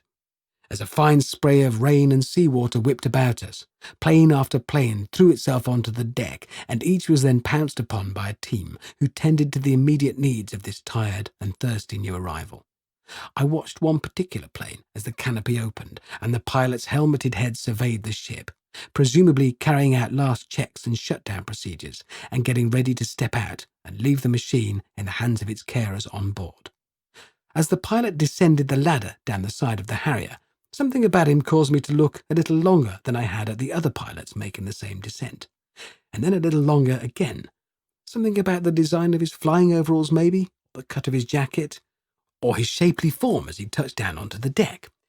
Clearly this pilot was female, and I was, it must be said, quite glad to realise this, as my thoughts up to that point would otherwise have been an indication that I might have to consider breaking something a bit tricky to Mindy concerning a forthcoming rather radical lifestyle change. Is that pilot, I screamed over the noise to a crew member standing nearby, eyes shielded by huge plastic goggles and ears hidden under hard, shiny ear protectors. A woman? Yes, she is. His gaze followed mine to the deck below as the pilot in question retreated into the ship. Right, course, yeah, well, I knew that, obviously, I shouted into the wind. I'm sure that the crew member didn't pick out the words, but he returned my smile and set off to do whatever his job was on board an aircraft carrier now reunited with its aircraft. Of course, as a younger man, the appearance of a female Harrier pilot would have caused me to raise an eyebrow and possibly even emit a small gasp of astonishment. Clearly, though, as a man of very nearly 40 years, I could take such a thing in my stride. This is, after all, the 21st century, and women have been flying combat aircraft for some years now, and rightly so. They are, apparently, rather exceptionally good at it, too. Nevertheless, I had a strong word with myself about not showing the team up and getting remotely giddy about such a thing.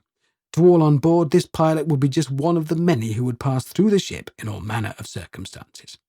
I would, once again, draw upon the lessons I'd learned as I made my approach to 40, just as these same pilots, including the female one, had made their approaches to the ship, and comport myself with the sense and dignity appropriate to my age and stage in life.